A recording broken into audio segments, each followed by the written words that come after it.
오늘 말씀의 제목은 흩어지기로 결심하다. 우리 교회의 중요한 목회 철학이 들어가 있는 부분이기도 합니다.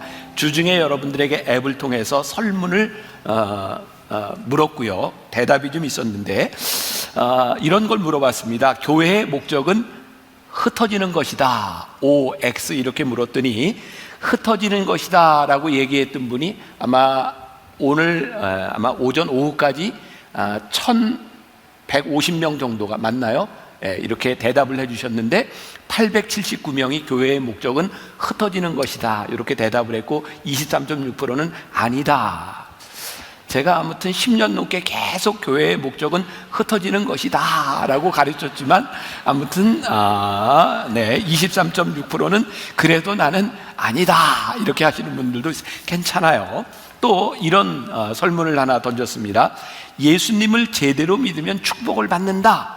그랬더니 O로 대답한 분이 1010명 정도 됐고 140명 정도는 아니다 라고 이야기를 했습니다.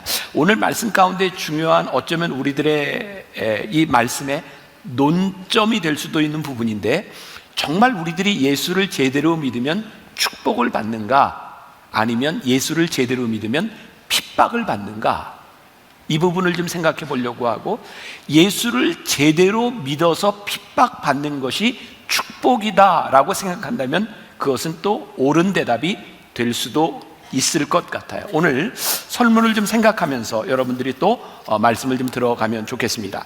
자, 몇 년 전부터 저희 만나교회에서는 인 앤 아웃이라고 하는 말을 많이 하고 있고요, 미디어 교회라고 하는 말을 계속해서 쓰고 있습니다. 여러분들이 들어오실 때 전단지를 받으셨어요?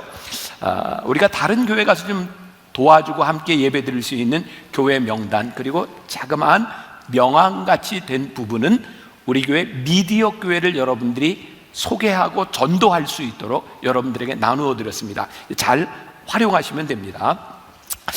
제가 언젠가 한번 그런 설교를 했던 적이 있습니다. 세상에 없던 교회를 꿈꾼다. 제가 창립기념일에 그런 설교를 했어요. 우리 만나교회가 세상에 없던 교회, 근데 그것은 진짜 없었던 교회가 아니라 사실은 초대교회에 있었던 교회의 본래의 모습을 우리가 좀 회복하자, 이런 의도를 가지고 있었어요. 저희 교회에서는 또 레디컬이라고 하는 말을 많이 사용하고 있죠. 익숙해지셨을 거예요. 레디컬이라고 하는 말이 과격한이라고 하는 말의 의미보다 우리는 본래적인 근본적인 교회의 모습은 무엇인가, 이런 의미, 뿌리에 대한 의미를 가지고 있다는 것을 제가 여러 번 설명을 했습니다. 2000년 기독교 역사를 통해 보면요, 기독교의 본질로 돌아가려고 했던, 뿌리를 찾으려고 했던 시도들은 예외 없이 순환과 고난을 받습니다. 그 대표적인 예 가운데 하나가 바로 종교개혁이죠. 종교개혁을 시도했던 많은 사람들은 이렇게 얘기했습니다. 말씀으로 돌아가자. 아주 이게 기본적인 이야기인데 그 이야기를 한 것으로 인하여 많은 사람들이 죽임을 당합니다. 그러고 보니 우리가 본질적으로 교회의 모습을 회복하자라고 이야기할 때 핍박과 순교가 있었던 것은 기독교 역사에서 우리들에게 보여주는 일인 것 같아요. 저는 쉐인 클레어본이라고 하는 아주 젊은 목회자를 좋아하는데, 그 사람이 믿음은 행동이 증명한다, 이런 책을 썼습니다. 거기서 쉐인 클레어본이 이런 이야기를 했어요. 우리들이 선행을 하면 칭찬을 받습니다. 그런데 하나님의 말씀대로 살면 핍박을 받습니다. 우리가 하나님의 말씀대로 살아가는 것은 결코 쉬운 일은 아닌 것 같아요. 제가 지난 연말 우리 동산지기들과 함께 대만에 여행을 갔다 왔습니다. 여행의 품격의 50% 이상은 가이드가 좌우하는 것 같아요. 정말 가이드를 잘 만났습니다. 진짜 잘난 척하는 것 빼고는 진짜 퍼펙트한 가이드였어요. 그런데 여행하는 중에 계속 잘난 척을 하니까 동산지기들이 어쩜 우리 목사님을 닮았냐고 계속 이렇게 이야기를 했어요. 어느 정도 잘난 척을 했냐?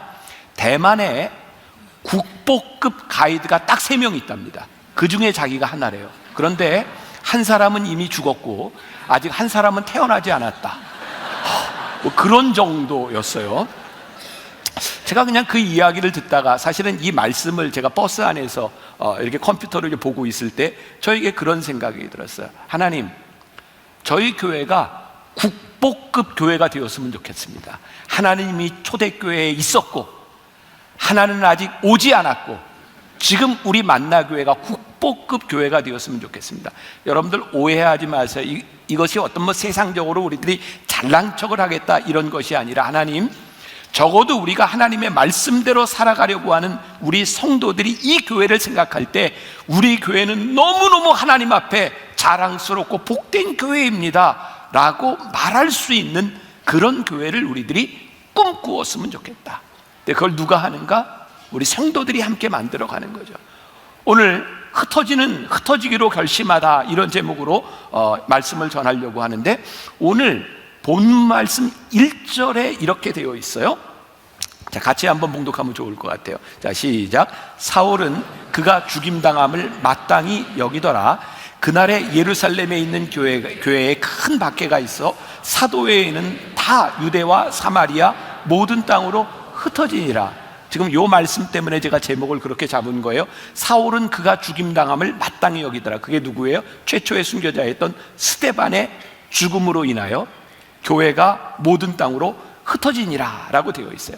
자, 여러분들, 우리들이 알고 있는 사도행전을 제가 아주 간단하게 잘 요약을 해드리려고 합니다. 굉장히 중요한 이야기고요. 여러분들이 한번 이것은 머릿속에, 가슴에 딱 넣어두면 말씀을 이해하는데 굉장히 도움이 될 것 같아요.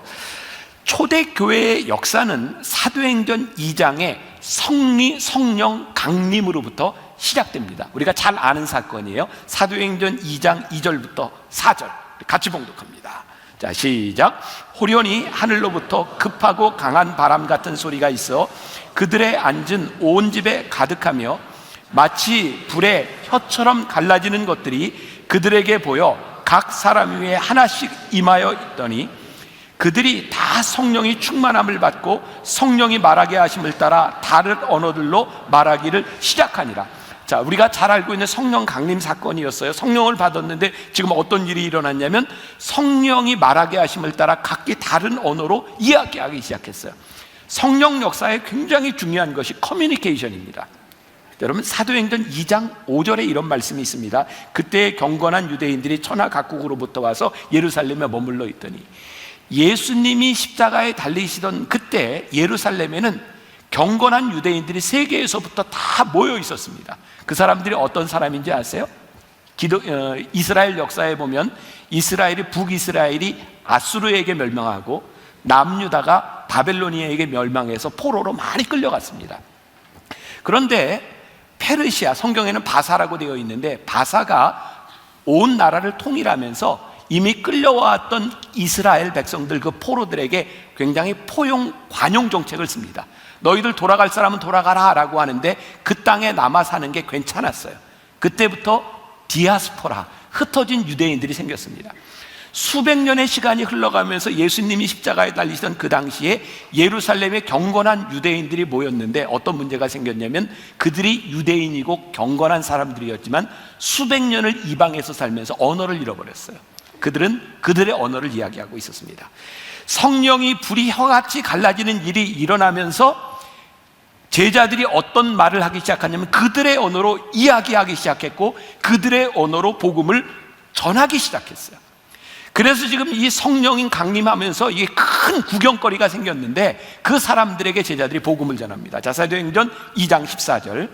베드로가 11사도와 함께 서서 소리를 높여 이르되 유대인들과 예루살렘에 사는 모든 사람들아, 이 일을 너희로 알게 할 것이니 내 말에 귀를 기울이라. 자, 지금 어떤 일이 일어나고 있냐면 베드로가 이렇게 복음을 전하고 있는데 그들이 어떤 말로 알아들어요? 그들의 언어로 알아듣고 있습니다. 성령 강림의 아주 중요한 사건은요, 그들이 복음을 전할 수 있도록 사도들이 그들의 언어로 이야기하고 그들의 언어로 듣기 시작한 일이었어요. 자, 여기까지 지금 다 따라오고 계시죠? 이거 손님들이 많아서 그러나 따라오고 계시죠? 네, 자, 어떤 일이 일어났는가? 사도행전 2장 41절 같이 봅니다. 시작. 그 말을 받은 사람들은 세례를 받음에 이날에 신도의 수가 3,000이나 더하더라. 마가의 다락방에 있던 소수의 사람들이 성령을 경험하고 그들이 복음을 전하기 시작했을 때 이날에 복음을 받아들이고 예수 믿는 사람이 몇 명이 됐다고요? 3,000명이나 더하더라. 이건 교회 역사상 굉장히 놀라운 부흥의 역사가 여기에서 일어나고 있었던 거예요. 그리고 그렇게 부흥의 역사를 통해 모여진 교회가, 초대교회가 아주 모범적인 교회의 모습을 보입니다. 자, 같이 봅니다. 사도행전 2장 42절과 43절. 자, 시작. 그들이 사도의 가르침을 받아 서로 교제하고 떡을 떼며 오로지 기도하기를 힘쓰니라. 사람마다 두려워하는데 사도들로 말미암아 기사와 표적이 많이 나타나니. 놀라운 기적들이 일어나기 시작했어요. 그리고 성경에는 사도행전 3장에 그 기적의 구체적인 사건이 처음 등장합니다. 사도행전 3장 1절부터 10절까지의 성전 미문 앞에서 구걸하고 있던 안진뱅이를 일으키신 사건, 그거 알죠? 알죠? 네. 사도행전 3장에서 그 구체적인 사건이 나오는데요. 자, 여기서 어떤 일이 일어나냐면, 안진뱅이를 일으킨, 기적을 일으킨 그 사건으로 인하여 이게 모든 사람들이 기뻐해야 되는데, 기적을 일으킨 그 일로 인하여 베드로와 요한과 사도들이 핍박을 당합니다. 자, 성경으로 갑니다. 사도행전 4장 1절과 3절. 자, 같이 봉독합니다. 잘 따라오고 계시는 거죠? 자, 시작. 사도들이 백성에게 말할 때에 제사장들과 성전 맡은 자와 사두개인들이 이르러 예수 안에 죽은 자의 부활이 있다고 백성을 가르치고 전함을 싫어하여 그들을 잡음에 날이 이미 저물었으므로 이튿날까지 가두었으나 말씀을 들은 사람 중에 믿는 자가 많으니 남자의 수가 5천이나 되었더라. 자, 성령을 받고 기적을 행했는데, 기적 행하는 것을 싫어해서 베드로와 요한을 옥에 가두고 핍박을 했는데, 그럼에도 불구하고 그 말을 듣고 예수를 믿기로 결정한 사람이 지금 몇 명이나 또 됐어요? 5천 명이나 되었더라. 자, 그럼 여기까지 계산하면 지금 몇 명이 지금 예수를 믿게 되었어요? 네, 8천 명이 예수를 믿게 되었어요.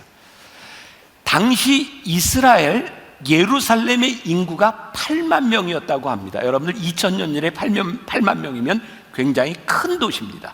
그런데 지금 이 잠깐 사이에 전 인구의 몇 프로? 8천 명이니까 10%나 되는 사람이 예수를 믿게 되었어요. 엄청난 부흥의 역사였어요. 자, 그래서 제자들이 이렇게 엄청난 폭발적인 부흥을 자기들만 가지고 목회를 할 수가 없는 거예요. 그래서 성경에 나와 있는 유명한 사건이 있죠. 7 집사를 세웠어요. 자, 저는 오늘 이거를 우리 권사를 세운 일과 우리들이 조금 같이 연결을 시켜볼 수도 있을 것 같아요. 목회자 혼자 할 수가 없어요. 그래서 이 교회의 일들, 특별히 구제하는 일들, 남을 돕고 여러 가지 행정적인 일들, 이 일들을 평신도들을 세워서 그 일들을 하게 했어요. 여러분들이 그 일들 하셔야 되는 거예요. 자, 그래서 교회가 이제 조직을 갖추어 나가기 시작했어요. 어떤 일이 일어났는지 아세요? 사도행전 6장 7절로 가봅니다. 집사들을 세우고 난 이후에 같이 봉독합니다. 시작. 하나님의 말씀이 점점 왕성하여 예루살렘에 있는 제자의 수가 더 힘이 많아지고 허다한 제사장의 무리도 이 도에 복종하니라. 자, 이제 숫자를 말할 수 없을 만큼 많아졌고요. 예수님의 제자들을 핍박하던 제자들 중에도 예수를 믿는 사람이 생겨났어요. 폭발적인 부흥의 역사가 일어났어요. 그런데 여기에서 예기치 못한 사건이 하나 등장하게 됩니다. 사도행전 7장에 가면 우리가 잘 알고 있는 스데반이 순교하는 일이 일어나요. 자, 그런데 제가 여러분들에게 예기치 못한 사건이라고 이야기했습니다. 뭐가 예기치 못한 사건이었을까요? 박해받은 일? 아니요, 그건 예견된 일이었습니다. 이미 예수님의 제자들 많은 사람들이 박해를 받고 있었으니 스데반이 박해를 받은 것은 예기치 못한 일이 아니었습니다. 이건 제 생각인데요, 여러분 동의하실지 모르겠어요. 예기치 못한 일이란 스데반이 박해를 받고 핍박을 받고 돌에 맞아 죽을 때에 하나님께서 어떤 기적도 일으키시지 않았다는 거예요. 지금 이렇게 놀라운 기적의 시대에 안진뱅이가 일어나고 하나님이 놀라운 기적을 일으키시던 이 시대에 우리들이 기대할 수 있는 것은 뭐냐면, 그들이 돌을 던질 때 하나님이 보호해 주셔야 맞아요. 돌에 맞고도 죽지 않아야 맞습니다. 왜? 기적과 같은 사건이 일어나야 되는 거예요. 그러니까 저는 여기서 예상치 못한 일이 일어났던 것은 그들이 핍박을 받은 일이 아니라 핍박을 받으며 첫 번째 순교자가 나왔다는 거예요. 우리가 이렇게 예수 잘 믿고 말씀대로 살아가고 교회가 부흥하고 있는데 하나님이 그 교회를 기적적으로 보호해 주신 것이 아니라 거기에 돌에 맞아 죽는 첫 번째 순교자가 나왔어요. 자, 오늘 본문 말씀 사도행전 8장 1절은 바로 그 얘기입니다. 자, 다시 아까 읽었던 부분이에요. 다시 봅니다. 시작. 사울은 그가 죽임당함을 마땅히 여기더라. 그날에 예루살렘에 있는 교회에 큰 박해가 있어 사도 외에는 다 유대와 사마리아 모든 땅으로 흩어지니라. 사도 외에는 모든 사람들이 유대와 사마리아 모든 땅으로 흩어졌다. 여기에 흩어졌다라고 하는 게 수동태입니다. 수동태. 그들은 자의적으로 흩어진 것이 아니라 누군가에 의해 흩어졌습니다. 첫 번째는 이렇게 생각할 수 있겠죠. 박해 때문에 흩어졌다. 그러나 그 박해 가운데서 그들을 보호하지 않으시고 그들을 순교하게 하신 그 일을 그대로 내버려 두셨던 하나님께서 그들을 흩으셨다. 저는 두 가지로 같이 봅니다. 어쩌면 지금 하나님께서 이들을 세상으로 흩으셨던 이 일들은 박해라고 하는 사건이 있었지만 이것이 하나님의 계획 때문에 있었던 일은 아니었을까? 그리고 바로 이어서 사도행전은 어떤 이야기가 나오고 있냐면 빌립이 전도하는 이야기가 나오고 있습니다. 여러분, 진정한 교회의 시작은 초대교회의 기적에서 일어난 것이 아니라 그 기적적으로 모였던 공동체가 박해를 받음으로 흩어지기 시작할 때 비로소 교회가 시작됩니다. 아니, 저는 그렇게 믿습니다. 왜? 하나님께서 하신 일을 보기 때문에 그랬습니다. 교회는 우리가 분명히 알아야 되는 것이 모이는 것으로 끝나는 공동체가 아니라 모인 사람들이 흩어지기 시작할 때 진정한 공동체가 됩니다. 자, 여러분들에게 제가 다시 말씀드립니다. 여러분, 우리가 모여야 흩어질 수 있습니다. 그러니까 교회가 모이는 공동체라고 하는 것은 잘못된 것이 아닙니다. 우리가 오늘 여기서 모여서 예배드리는 것은 하나도 잘못된 것이 아닙니다.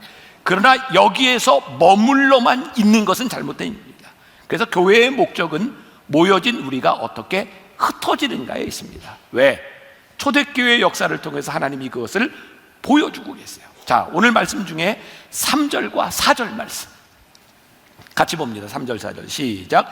사울이 교회를 잔멸할세 각 집에 들어가 남녀를 끌어다가 옥에 넘기니라. 그 흩어진 사람들이 두루다니며 복음의 말씀을 전할세. 자, 아직 바울이 사울이었던 때입니다. 그가 얼마나 사람들을 핍박하고 잔멸했다라고 되어 있어요. 그런데 그것으로 인하여 흩어진 사람들이 두루 다니며 복음의 말씀을 전했다. 제가 언젠가 그런 말씀을 여러분들에게 드린 적이 있습니다. 이 말씀을 보면서 저에게 찾아온 두려움이었어요.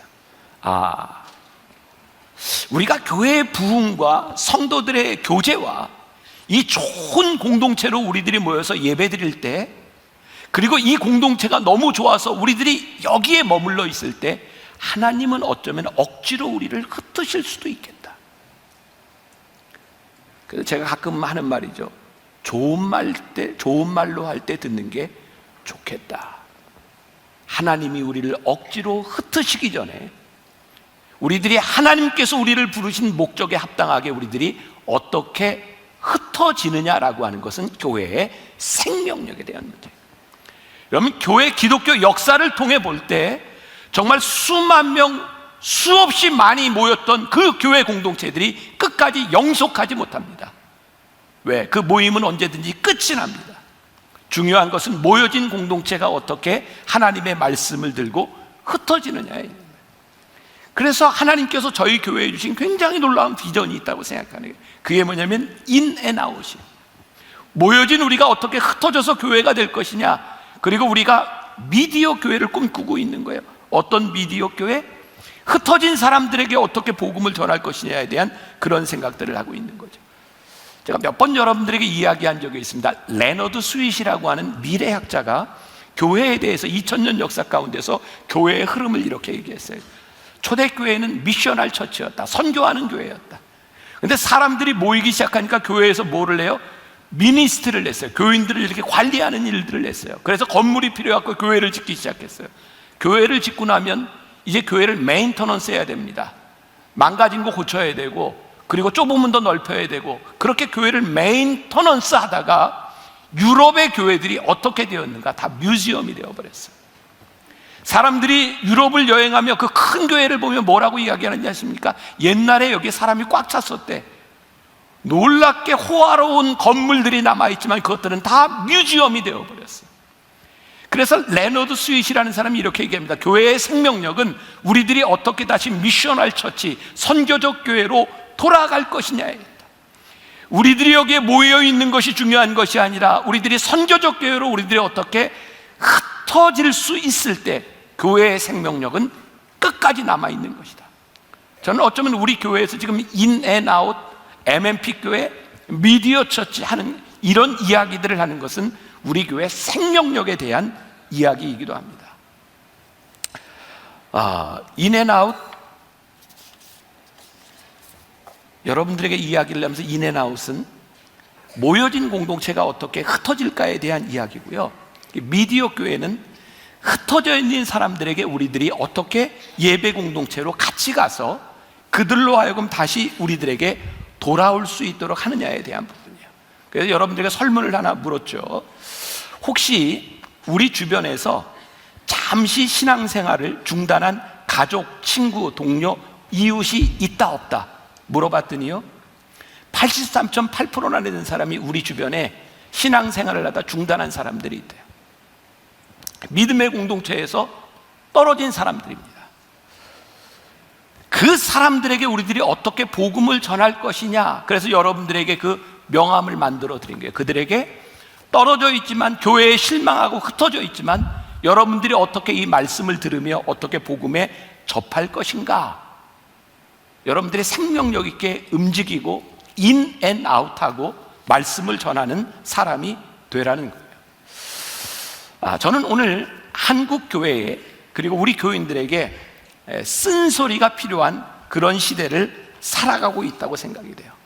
자, 여기 이제 OX 들 차례입니다. 우리 지금 한국 교회가 올바른 방향으로 가고 있다, O. 한국 교회가 지금 잘못 가고 있다, X. 자, OX 들어보세요. 네, 어이구, 그냥 다수가 X네요. 그래요. 우리들 마음 가운데 참 안타까운 게 이 교회가, 아니 한국 교회가 올바른 방향으로 가고 있지 못하다는 생각이 들어요. 하나 더 물어보겠습니다. 지금 이 상황 가운데서 한국 교회를 향한 쓴소리가 필요하다, O. 쓴소리는 하지 마라, X. X 둘이고 다 O를 들으셨네. 됐어요. 고맙습니다. 제가 오늘 쓴소리를 좀 하려고 합니다. 제가 2019년 말 조선일보의 주말의 리포트라고 하는 신문을 보다 보니까 꼰대와 멘토의 차이가 나와 있더라고요. 심지어는 BBC에서 이날의 단어로 꼰대, 저렇게 KKONDA, 꼰대라는 말을 소개했습니다. 저기에 나이가 좀 많은 사람 중에 늘 내가 옳다고 생각하는 것을 한국 사람들은 꼰대라고 부른다. 그래서 BBC에 그대로 꼰대라는 말로 등록이 되어 있습니다. 여러분 혹시 이런 말 들어보셨어요? 라떼이지 호르스. 이 얘기를 못 들어본 분들은 되게 꼰대일 확률이 많습니다. 젊은 사람들이 굉장히 많이 쓰는 얘기예요. 나 때는 말이야, 나 때는 말이야. 그거를 젊은이들이, 어른들이 못 알아듣도 나 때는 말이야, 그거를 라떼 is horse, 자기들끼리 이렇게 얘기합니다. 이것도 이해가 안 되면 진짜 꼰대입니다. 할 수 없어요. 이건 뭐 방법이 없습니다. 일반적으로 50대 남자 중에 꼰대가 제일 많다고 합니다. 제가 이 이야기를 듣고 우리 목회자들에게 얘기하는 게 굉장히 조심스러워요. 저도 나 때는 말이야, 이런 얘기를 종종 하기 때문에 이거 내가 꼰대가 아닌가, 그래서 주저할 때가 많습니다. 여러분, 우리 한국 교회의 가장 큰 문제는 꼰대입니다. 많은 우리의 신앙의 선배들이 70년대, 80년대 부흥의 역사를 꿈꾸고 그때를 기억하면서 우리 때는 말이야, 나 때는 말이야 라고 이야기를 합니다. 그런데요, 여러분, 꼰대와 멘토의 차이들을 이야기하면서 그렇게 물었습니다. 20, 30대 2,000명에게 물었습니다. 꼰대, 그리고 멘토, 너희들에게 뭐가 필요하냐라고 이야기했더니 꼰대는 싫지만 멘토가 필요하다라고 하는 사람이 70%에 이르렀습니다. 그리고 또 이렇게 얘기합니다. 꼰대는 무엇인가? 꼰대는 과거의 경험만을 이야기하는 사람이고 멘토는 미래를 말하는 사람이 멘토다. 그리고 꼰대는 상대방에 대하여 귀를 기울이지 않지만 멘토는 귀를 기울이고 그들의 길을 제시하는 것이 멘토다. 제가 굉장히 건방지고 시건방지고 이거 교만하다고 생각할지 모르지만 하나님, 저희 교회가 이 시대에 멘토의 역할을 했으면 좋겠습니다. 지금 한국 교회가 무언가 잘못 가고 있다고 생각하는 이 시대에 우리 젊은이들에게, 이 교회에게 우리 교회가 어떤 역할을 해야 할까요? 우리가 흩어지는 교회가 되어야 한다고 하는 것은 이 시대에 굉장히 중요한 멘토의 역할을 하는 것이라고 생각합니다. 70년대, 80년대 우리 때 한국 교회가 모여서 저 여의도 광장에서 100만이 넘는 사람들이 모여서 기도하던 나 때는 말이야, 라떼 이즈 홀스, 나 때는 말이야 그렇게 모였어. 그때는 모이는 게 굉장히 중요한 시대였습니다. 왜? 말씀을 듣고 배우고. 그런데 그렇게 모여진 사람들이 이 세상으로 흩어지지 않으면서 교회들이 모여서 교회를 짓고 교회의 힘을 기르는 사이에 교회는 어쩌면 부패해 가기 시작했고 생생하게 살아서 하나님의 역사들을 이루지 못하고 있어요. 저에게 찾아오는 두려움입니다. 하나님, 만나교회 지난 10년, 20년 사이에 얼마나 많은 부흥이 있었습니까? 하나님, 우리가 생각할 때 우리 교회만큼 이렇게 좋은 교인들과의 불화가 없고 이렇게 좋은 공동체가 어디 있겠습니까? 저는 진짜 그렇게 믿고 있거든요. 이렇게 좋은 교회가 어디 있겠습니까? 그런데 이렇게 좋은 교회로 머물러 있을 때에 그것이 얼마나 두려운 일인지 아는가? 우리들이 어떻게 이 말씀을 가지고 흩어지는 공동체가 될 수 있는가라고 하는 것은 아주 중요한 일이죠. 제가 우리 목회자들에게 이렇게 이야기하며 라떼는 말이야 이런 원칙이 있었어 라고 하는 건데, 이게 꼰대가 아니고 멘토가 되기를 바라는데 여러분들에게 이런 이야기를 하고 싶어요. 우리들이 신앙생활을 하고 믿음의 공동체를 이루는데 어쩔 수 없는 일이란 없다. 이걸 좀 우리들이 머릿속에 새기고 살았으면 좋겠다. 여러분들이 하고 있는 일들이 어쩔 수 없는 일이 아니었으면 좋겠다. 내가 권사가 되었으니 어쩔 수 없이 흩어지는 일들, 내가 권사가 되었으니 어쩔 수 없이 하는 일들이 아니었으면 좋겠다. 여러분, 세상 사람들도요, 우리들이 흔히 이야기하는 성공하는 인생을 살아가기 위해서 자기들의 시간 관리를 철저히 합니다. 제가 위클리 비즈에서 보았던 짐 콜린스라고 하는 좋은 기업을 넘어 위대한 기업으로라고 하는 책을 쓴 짐 콜린스는 자기의 삶에서 시간 관리를 이렇게 한답니다. 나는 창조적인 일에 50%를 쓰고 가르치는 일에 30%를 쓰고 어쨌든 해야 될 일 20%를 균형을 맞추기 위해서 살아간다. 제가 특별히 권사된 그리고 2020년을 살아가는 여러분들에게 이런 말씀을 드리고 싶어요. 여러분, 우리의 신앙이, 우리의 믿음이, 우리의 교회 사역이 어쩔 수 없이 끌려다니거나 밀려나는 일들이 아니라 여러분들이 해야 되는 일들이 무엇인가가 분명히 우리들에게 들어와야 돼요. 그래서 두 번째 원칙을 이야기한다면 때론 우리의 머리가 아니라 우리의 가슴으로 해야 되는 일들이 있는 거예요. 여러분, 우리의 머릿속에는 우리들이 관리해야 될 일들도 있어요. 우리들이 돌봐야 될 일도 있어요. 그런데 우리들이 하나님의 사람으로 우리들이 올바른 사역을 하며 살아가기 위해서는 하나님께서 우리의 가슴을 뛰게 하는 일들에 우리들이 움직일 수 있는 사람들이 되었으면 좋겠어요. 제가 이번에 BTD, 청년 TD, 제가 청년들에게 이야기를 하면서 그런 말을 했어요. 나는 너희들이 가슴 뛰는 걸 보고 싶다. 너희들의 인생이 그냥 흘러가는 인생이 아니라 하나님께서 너희들의 가슴을 뛰게 할 때 그 가슴 뛰는 일에 너희들이 헌신할 수 있는 사람이 있다면 그것이 소명이고 하나님이 너희를 쓰시는 일이 아니에요. 저는 하나님께서 저를 만나교회 리더로 세워주심을 믿어요. 하나님께서 교회에 대한 사명에 대하여 저의 가슴을 뛰게 하신 것을 믿어요. 그런데 이것이 머리로 생각되는 일들이 아니라 가슴으로 되어지는 일이었으면 좋겠다. 제가 몇 주 전에도 그런 이야기를 한 것 같아요. 제가 목회를 하고 만나교회 담임 목사가 되고 이렇게 사역을 하다 보니 이렇게 예산도 생각하고 조직도 생각하고 제가 가슴으로 뛰면서 일할 때보다 생각할 것들이 많아지니 정말 하나님의 일을 하기가 힘들어지는 것 같아요. 그래서 우리의 가슴 뛰는 일들을 위하여 우리들이 뜨거워지는 가슴을 가지고 우리들이 무엇을 할 수 있을까를 생각해 보면 좋겠다. 그리고 세 번째로 필요한 고민을 하고 올바른 선택을 하는 사람이 되었으면 좋겠다. 오늘 말씀의 마무리예요. 올바른 고민을 했으면 좋겠다. 우리가 하나님을 믿고 살아가는 것, 우리들이 그리스도의 제자로 살아가는 것, 우리들이 직분을 받은 자로 살아가는 것에 있어서 우리들이 올바른 고민이 우리들에게 있었으면 좋겠다. 하나님의 말씀을 따라 사는 우리들의 삶을 뭐라고 얘기하냐면 제자의 삶이라고 이야기하죠. 예수님께서 우리들에게 뭐라고 말씀하셨어요? 누가복음 9장 23절 보겠습니다.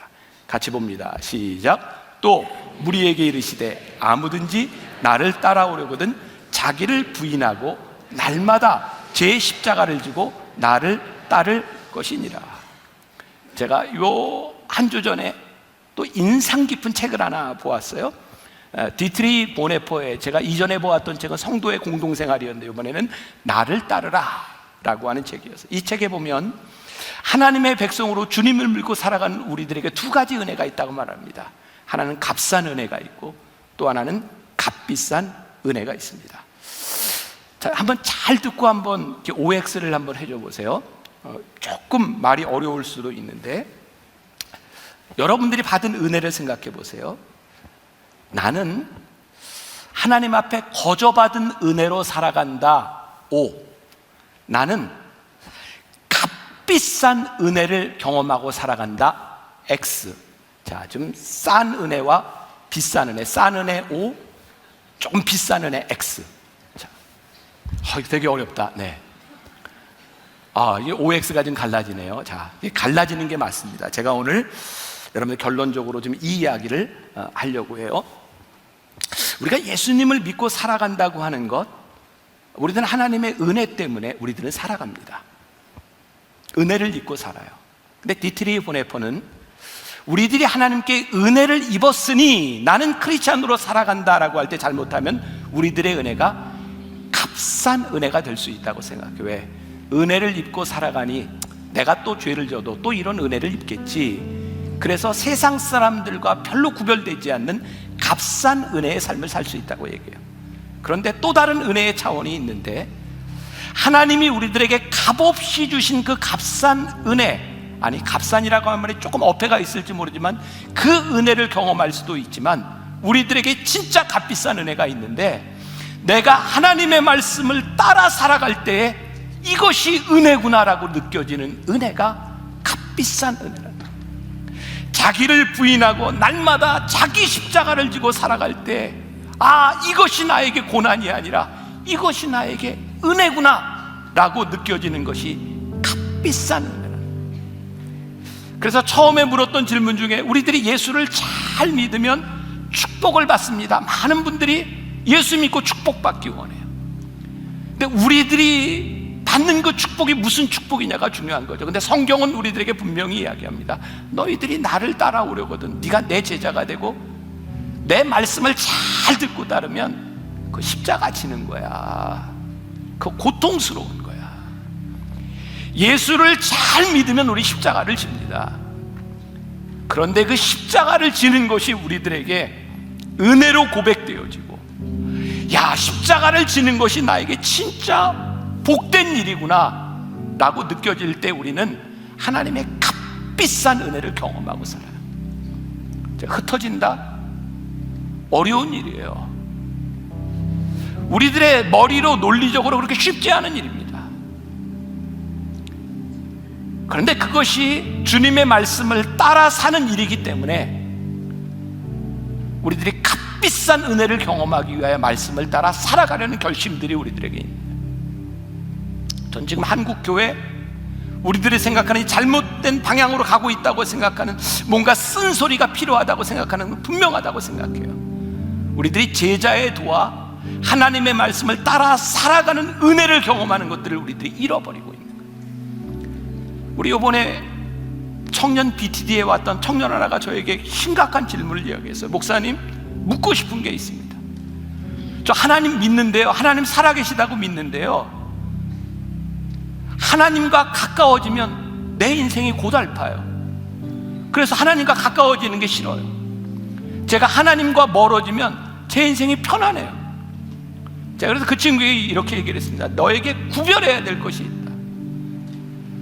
네가 하나님과 멀어져서 편하다고 느껴지는 그것이 행복인지 그것이 쾌락인지를 구별해라. 내가 하나님과 가까워져서 불편하다고 하는 것이 불편함으로 끝나는 것인지, 하나님과 가까워지는 그 불편함으로 인하여 너에게 기쁨이 오는 것을 구별할 수 있어야 된다. 우리는 쉽게 예수를 믿는 사람들이 아니라 우리들이 하나님과 가까워져서 하나님의 말씀대로 살아가는 것이 얼마나 어렵고 힘든 일인지를 우리들이 경험하는데, 그 경험 가운데 우리들에게 찾아오는 기쁨과 그 감격을 가지고 뛰는 가슴을 가지고 살아가는 것이 우리 그리스도인의 삶을 살아가는 거예요. 그래서 여러분들에게 우리 흩어지기로 결심한다.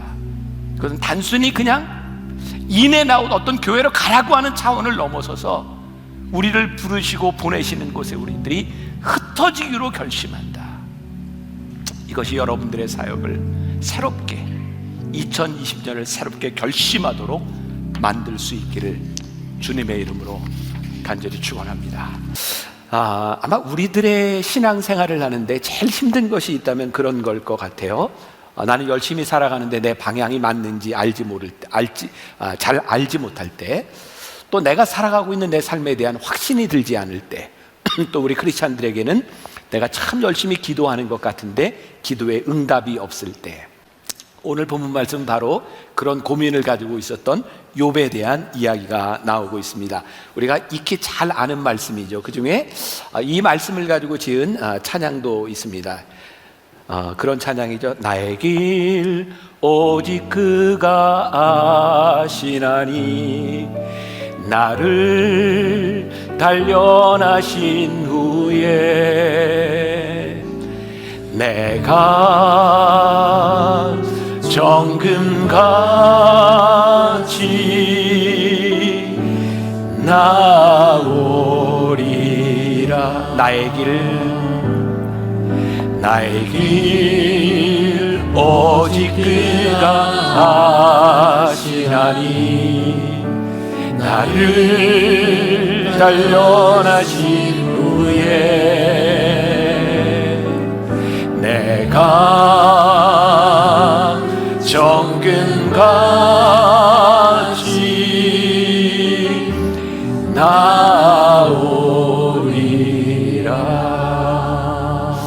욥은 어떻게 이런 고백을 하게 되었을까요?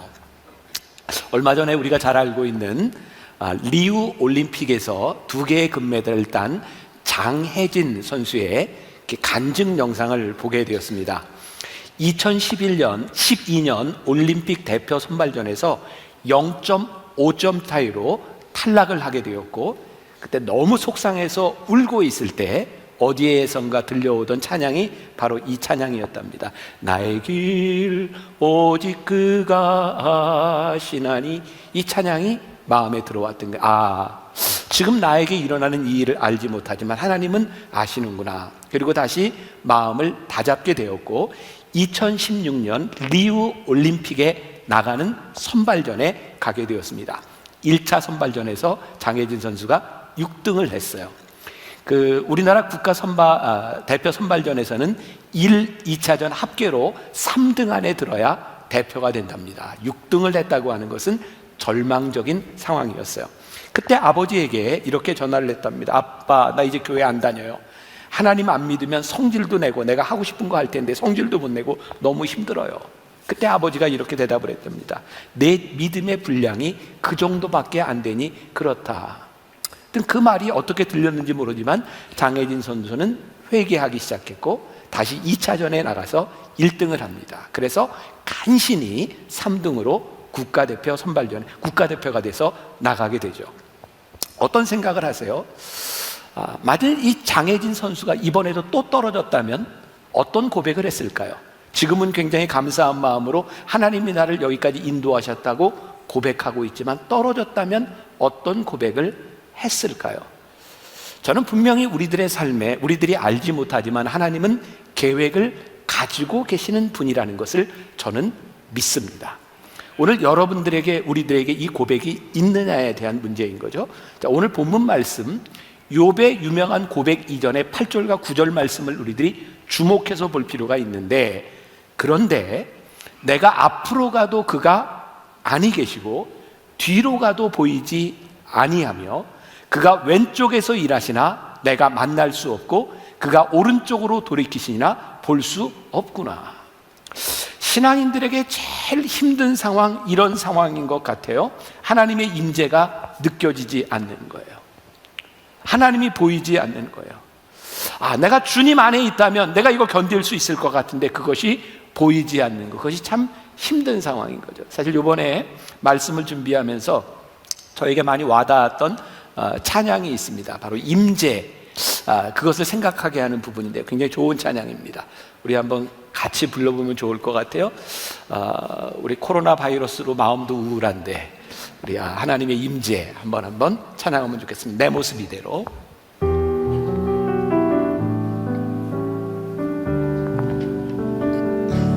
내 모습 이대로 사랑하시네. 연약한 그대로 사랑하시네. 나의 모든 발걸음 주가 아시나니 날 인도하소서. 내 모습 이대로, 내 모습 이대로 사랑하시네. 연약한 그대로 사랑하시네. 나의 모든 발걸음 주가 아시나니 날 인도하소서. 주의 날개 아래 거하는 것, 주의 임재 안에 거하는 것, 나의 가장 큰 소망, 나의 가장 큰 은혜, 주와 함께 동행하리니. 주의 날개 아래, 주의 날개 아래 거하는 것, 주의 임재 안에, 주의 임재 안에 거하는 것, 나의 가장 큰 소망, 나의 가장 큰 은혜, 주와 함께 동행하니. 나의 가장 큰 소망, 나의 가장 큰 은혜, 주와 함께 동행하는 일. 아마 우리 신앙인들의 고백 가운데 이런 바람이 있을 거예요. 반대로 이야기하면 우리를 가장 힘들게 하는 것이 무엇이냐면 주의 임재가 느껴지지 않을 때인 거죠. 지난해 2019년 5월 우리 청소년부를 담당하고 있는 박성만 목사님이 목사 안수를 받고 처음 어른 설교를 하게 되었어요. 제가 수요일 그 예배에 참석하면서 그 설교를 듣게 되었는데 이런 고백을 하더라고요. 너무너무 떨려서 하나님께 기도했답니다. 하나님 도와주세요. 근데 기도하는 자신의 모습을 보니까 떨리는 이유, 기도하는 이유가 뭐냐면 설교를 잘하고 싶었다는 거예요. 근데 그때 그것을 깨닫게 되면서 기도를 이렇게 했답니다. 하나님 나와 함께 해주세요. 그러면서 그 설교 가운데 창세기 39장의 요셉에 대한 이야기를 했는데요. 여러분, 요셉하면 떠오르는 단어가 하나 있다면 뭘까요? 형통함 아닌가요? 요셉에게는 늘 형통함이라고 하는 수식어가 붙어 있었던 것 같아요. 근데 요셉에게 있어서 형통함은 무엇이었을까요? 요셉은 참 어려운 인생을 살았잖아요. 노예로 팔려가고 감옥에 들어가고. 그런데 그 가운데 늘 붙어있던 말이 형통하였다라는 말이었어요. 그러니까 우리들이 그냥 얼핏 생각하는 것처럼 요셉이 총리가 되었기 때문에 형통했다라고 생각한다면 이것은 요셉의 인생을 오해하고 있는 거예요. 요셉은 옥에 있을 때에도 그리고 노예로 있을 때에도 그는 늘 형통했다. 그는 총리가 되었기 때문에 형통한 사람이 아니라 형통한 삶을 살아가다가 총리가 된 것도 경험했던 사람인 거죠. 형통함이란 아무런 문제가 없다, 그것을 이야기하는 게 아닌 것 같아요. 형통함은 하나님과 함께 동행하는 주의 임재 가운데 있는 삶을 형통함이라고 말을 합니다. 우리 크리스천들에게 그런 소망이 있지 않아요? 내 인생에 문제가 좀 없었으면 좋겠다. 그런데 우리는 그런 인생을 살지 못하죠. 여기 앉아있는 우리들 모두 다 우리 인생의 문제를 안고 있어요. 왜일까요? 하나님이 우리를 그렇게 만드셨어요.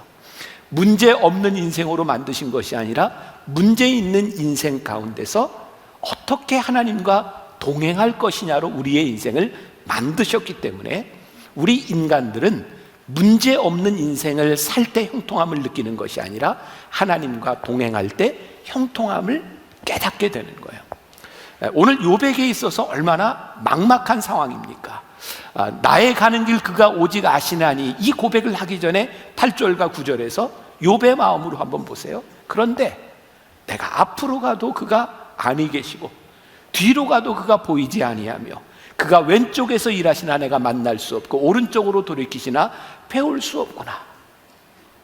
너무너무 답답한 상황인 거예요. 어쩌면 오늘 여기에서 예배를 드리고 있는 누군가의 마음 가운데 힘든, 너무너무 어려운 이런 고백을 하고 있는 사람인지 몰라요. 그런데 중요한 것이 하나 있어요. 이 어렵고 힘든 상황 가운데서 욥이 하나님을 떠나지 않았다는 거예요. 그는 여전히 하나님을 예배하는 사람이었고 그의 친구들이 와서 욥에게 집요하게 그를 괴롭힐 때에도 욥은 하나님을 떠나지 아니했다는 거예요. 자, 묵상이라고 하는 것을 생각해 보겠습니다. 하나님의 말씀을 묵상한다고 하는 것은 무엇일까? 오늘 우리들이 묵상에 유익을 가진다고 하는 것은 무엇일까? 여러분, 우리가 하나님을 묵상한다고 해서 우리들의 인생에 해결할 수 없는 일들, 우리들이 이해할 수 없는 모든 일들이 풀려지지 않습니다. 목사인 저도 제가 이해할 수 없는 많은 문제들을 안고 서 있어요. 우리의 인생이 그런 거예요. 묵상의 유익은 모든 것을 우리들이 알게 되는 해답을 아는 것이 아니라 이해할 수 없는 우리의 상황 가운데서 여전히 하나님과 함께 동행하는 삶을 살도록 만들어지는 것이 묵상의 유익이에요. 오늘 욥이 이야기하고 있는 10절의 말씀 가운데 그가 나를 단련하신 후에는 이라고 하는 말이 나오는데, 이 단련이라는 말이 NIV 성경에 보면 시험, 테스트라고 되어 있어요. 욥의 인생에서 깨닫게 된 것, 하나님 당신이 나의 가는 길을 알고 계시니 이 모든 것이 나를 단련하시는 것이군요. 이것이 나를 테스트하시는 그 시간이군요. 단련한다고 하는 게 뭐예요? 테스트한다고 하는 게 뭐예요? 우리들이 금을 만들 때 불 속에 집어넣고 그리고 단련하면서 불순물들을 다 제거하는 거죠. 욥이 깨닫게 된 게 뭐예요? 하나님, 내가 알지 못하지만 이 시험과 어려움 가운데서 하나님 저를 만들어 가고 계시는군요. 제 인생의 불순물들이 하나하나 제거되고 있군요. 하나님, 이 어려움 가운데서 나의 정체성, 내가 어떤 사람인지가 드러나고 있군요. 욥이 지금 그 고백을 하고 있는 거예요. 하나님의 말씀 가운데 하나님을 떠나지 아니하며. 좋은 예가 될 수 있을 것 같은데, 저는 학창시절에 늘 그런 꿈을 꿨던 것 같아요. 나도 선생이었으면 좋겠다. 왜? 시험을 볼 때면 선생님들이 부러운 거예요. 시험 감독하고 있는 선생님이. 근데 제가 공부를 다 마치고 그리고 이제 한국에 와서 저도 이제 교수 생활을 잠깐 했어요. 시험 문제를 내고 시험 보는 학생들을 보면서 학생들이 너무너무 부러운 거예요. 아유, 저놈들은 시험만 보면 되지. 나는 저 시험 본 걸 다 채점하고 점수 내고 해야 될 일이 너무너무 많아. 근데 이렇게 시험 감독을 하려고 이렇게 보면 학생들이 참 여러 가지죠. 시험을 보면서 웃으면서 쓰는 애들이 있어요. 자신 있다는 거죠. 막 씁니다. 어떤 애들은 너무너무 고민스럽게 쓰는 아이들도 있죠. 그런가 하면 아예 그냥 자는 애들도 있어요. 어떤 애들은 1번만 쭉 이렇게 쓰는 아이들도 있고. 여러분, 시험 감독이 그것들을 다 봅니다. 그런데 시험 감독은 시험 시간에 아이들에게 아무 말도 하지 않습니다. 틀렸다 맞았다 이야기하지 않습니다. 시험이 끝나야 답을 맞추는 겁니다. 그런 생각이 들어요. 하나님이 우리를 시험하실 때 하나님은 우리들에게 말씀하시지 않습니다. 하나님께서 우리를 시험하실 때 우리는 어쩌면 참 답답한 시간을 지나갈지도 몰라요. 그런데 그 시험의 시간이 떠나면 드러나게 되는 거예요. 시험의 시간이 지나가면 하나님이 우리를 어떻게 인도하셨는지, 하나님의 뜻이 무엇인지를 우리들이 깨닫게 되는 거예요. 욥의 지금 고민 가운데 내가 지금 하나님 어디 계시는지 보이지 않고 알지 못하는데 내가 분명히 하나 고백하는 것이 있습니다. 하나님께서 나에게 이 시험을 주신 것, 이것이 끝난 후에는 하나님께서 나를 순금같이 만들어 주실 것을 제가 믿습니다. 그래서 욥은 이 시험의 기간 중에 하나님을 떠나지 아니합니다. 하나님께서 나의 길을 아신다. 이건 어떤 고백일까요? 제가 말씀을 묵상하며 그런 생각을 했습니다. 우리들은 일상의 변화를 꿈꿔요. 하나님의 말씀을 듣고 묵상하면서 어떤 표현을 쓴다면 아주 드라마틱한, 우리의 인생이 확 바뀌어지는, 하나님의 말씀을 깨닫고 났더니 정말 놀라운 일이 일어났다, 이런 일상의 변화를 꿈꿀 때 묵상은 일상에서 찾아오는, 일상에서 하나님과 함께하는 믿음의 고백인 거예요. 여러분, 묵상한다고 하는 것은 우리들에게 드라마틱한 일이 일어나는 것이 아니라 지금 일상을 살아가고 있는 우리의 인생 가운데 하나님이 어떻게 일하시는가를 경험하게 만들어주는 거예요. 제가 오늘 말씀을 마치고 났을 때는 여러분들이 묵상에 대한 유익을 가지고 묵상하는 삶으로 돌아왔으면 좋겠다는 생각을 가지고 말씀을 나누고 있는 거예요. 여러분, 욥에게도 지금 이 상황이 얼마나 실망스러운 상황이에요. 왜? 그가 원했던 일이 아니니까, 원했던 상황이 아니니까. 여러분, 우리의 삶에 찾아오는 실망은 다 그런 겁니다. 내가 원치 않는 자리에 있지 않고 내가 원치 않는 상황들이 우리들에게 펼쳐질 때 우리는 참 실망스러운 거예요. 또 그것뿐만 아니라 우리들이 지금 하고 있는 일, 우리들이 걷고 있는 이 일들이 하찮게 여겨질 때 우리는 우리의 인생이 실망스럽게 느껴지는 거죠. 혹시 오늘 여러분들 가운데 내 인생이 참 실망스럽다 이렇게 느껴진다면 어쩌면 여러분들이 생각했던 여러분들의 기대가 깨어졌기 때문일 거예요. 우리의 일상 속에서 우리들이 만나는 일들, 그 일들 가운데도 묵상을 한다고 하는 것이 우리들에게 어떤 유익이 있는가, 우리 성도들의 이야기로 한번 들어보면 좋겠습니다. 잠깐 보겠습니다. 자, 하나님 생각도 안 나고 너무 막막하고 불안하고 걱정되고 나 앞으로 어떻게 하지, 이런 생각이 많이 들었던 것 같아요. 살고 싶었던 것 같아요. 다사다난. 정말 그렇게 됐더라고요. 네, 제가 대학을 6개를 쓸 수가 있는데 1순위부터 5순위까지 대학을 다 떨어지고 여기는 붙어도 사실 별로 안 가고 싶다, 이런 대학 하나만 붙은 거예요. 하나님 진짜 추가 합격 때 5순위 대학이라도 좋으니까 여기보다 좋은 대학 하나만 붙여주세요 라는 마음으로 기도를 시작했거든요. 그렇게 계속 기도를 하다가 하나님 5순위라도 붙여주세요, 5순위라도 붙여주세요 하다가 생각해보니까 근데 하나님이 내가 꼭 좋은 대학을 가야지 영광받는 분이신가? 분당이란 곳에 결혼하고 나서 이쪽에 처음 왔던 것 같아요. 그래서 아무 연고지도 없었고 아는 사람도 하나도 없었어서 공동체가 나에게는 필요하구나, 누군가를 만나고 싶다, 그리고 나누고 싶다라는 생각을 했던 것 같아요. 묵상하는 거가 처음에는 그냥 읽어내는 거, 근데 묵상을 자꾸 하고 배우고 나누다 보니까 묵상을 하면서 참 나에게 유익이 있구나, 나한테 참 기쁨이 있구나라는 거를 배우게 하셨던 것 같아요. 공허하고 내가 힘들면 되게 피폐해지고 내가 무너지는 모습들을 많이 보거든요. 그 어떤 것보다도 위로함을 받을 수 있는 시간이 되지 않을까. 그래서 구별된 시간을 들이시면 그 묵상을 통해서 특별히 주시는 하나님의 마음이, 예수님의 사랑이 느껴지지 않을까 하는 생각이 듭니다. 벌써 재작년이 됐네요. 12월 31일 날 동거동락했던 친구 내외가 경제적인 부담으로 극단적인 선택을 한 것을 지켜보면서 오늘은 살았지만 내일부터 제가 어떻게 살아야 될지 모르겠더라고요. 그래서 살 방법을 찾다 보니까 하나님 앞에 나오는 것뿐이 없었어요. 시댁에 어머님이 치매 진단을 받게 됐어요. 그러던 중에 이제 9월 달에 건강검진을 받게 됐는데 암이라는 진단을 받게 됐어요. 친구로 인해서 힘들었을 때 105편 말씀에 저의 상황과 너무 흡사했고 거기서 감사하라 말씀하시더라고요. 다사다난, 나한테 올해는 다사다난인가 했는데 툭 저한테 오는 생각이 내가 다 했는데 그러시는 것 같았어요. 아이가 이제 심장 수술을 하고 그 1차 수술이 잘 되지 않아서 한 달 동안 2차, 3차 수술을 계속하면서 중간에 경기도 왔었던 것 같아요. 그러면서 아이가 뇌 손상이 오고 몇 개월 동안 중환자실에서 누워만 있었어요. 그때 제가 기도도 할 때 하나님께 우리 아이 살려주시면 제가 다 장애가 있더라도 그 아이를 잘 키우겠다라는 기도를 드렸었는데 정말 그렇게 됐더라고요.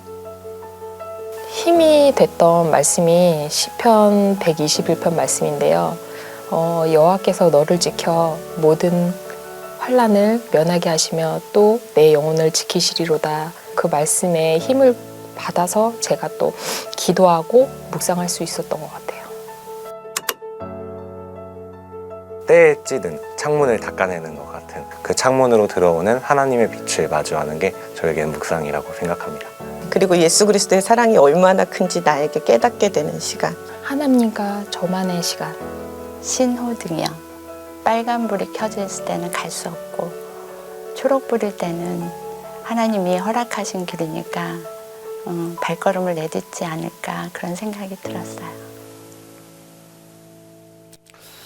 여러분, 저분들의 이야기가 먼 사람들의 이야기처럼 느껴지세요? 우리의 이야기죠. 우리의 삶의 일상에서 일어나는 일들이에요. 근데 하나님의 말씀을 묵상할 때 우리의 삶을 복되게 만들어줘요.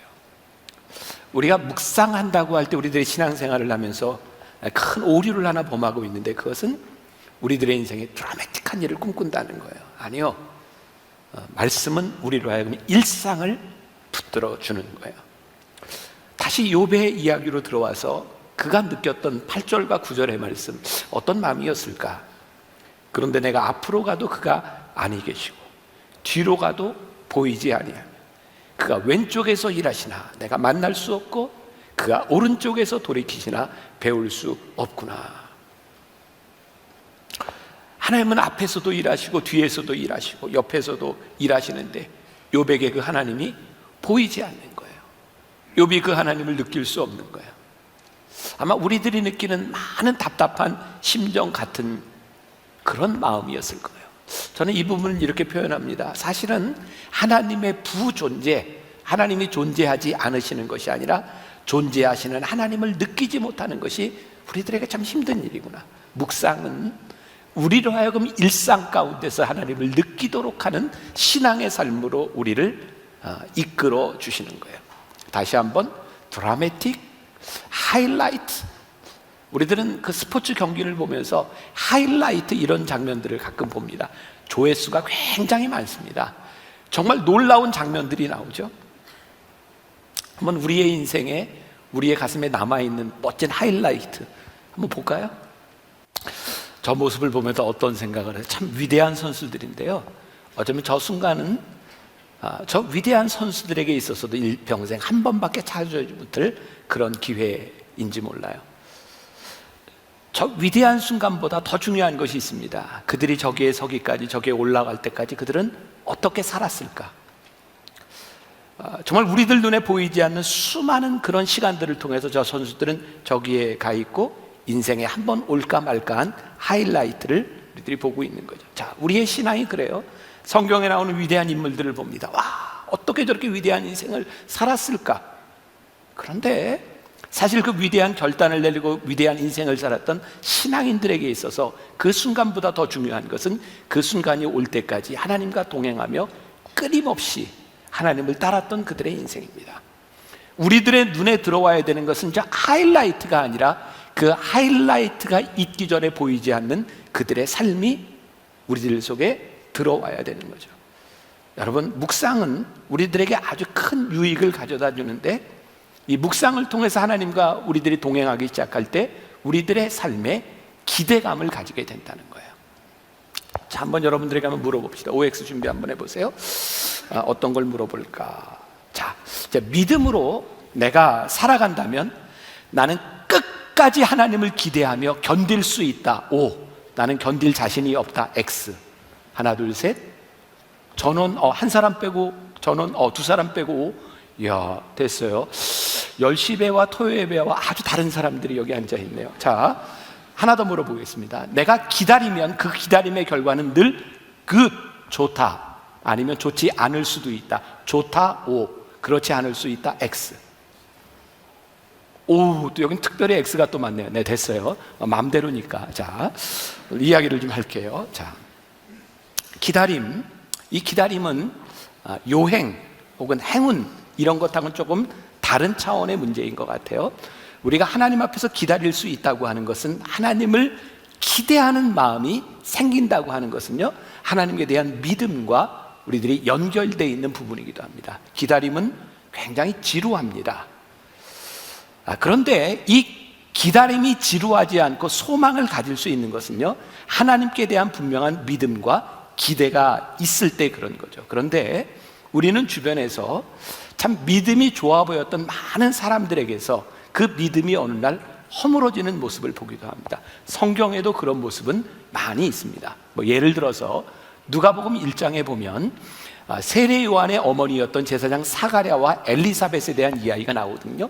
그들은 정말 오랫동안 메시아를 기다리며 믿음을 지켰던 사람이에요. 세례 요한을 낳죠. 예수님보다 6개월 먼저 태어난 세례 요한. 그런데 어느 날 천사가 이 사가랴와 엘리사벳에게 내가 너희들에게 아들을 줄 것이다, 자녀를 줄 것이다 라고 이야기하는데 믿지 않습니다. 참 신기하죠. 수십 년을 메시아를 기다리며 하나님을 믿었던 사람들이요, 너에게 자식을 줄 것이다 하는데 믿지 않습니다. 왜냐하면 그들의 믿음에는 이 나이에는 자식을 가질 수 없다고 생각하기 때문이에요. 믿음에는 두 가지가 있습니다. 하나는 내가 믿는 것을 믿음으로 생각하는 믿음이 있고, 또 하나는 하나님을 믿는 믿음이 있습니다. 저를 포함해서 우리들이 하나님을 믿는다고 하는데 우리의 믿음과 기대가 한순간에 무너져 내리고 우리의 인생을 실망스럽게 만드는 것은 우리들은 내가 믿는 믿음을 믿음이라고 착각하기 때문입니다.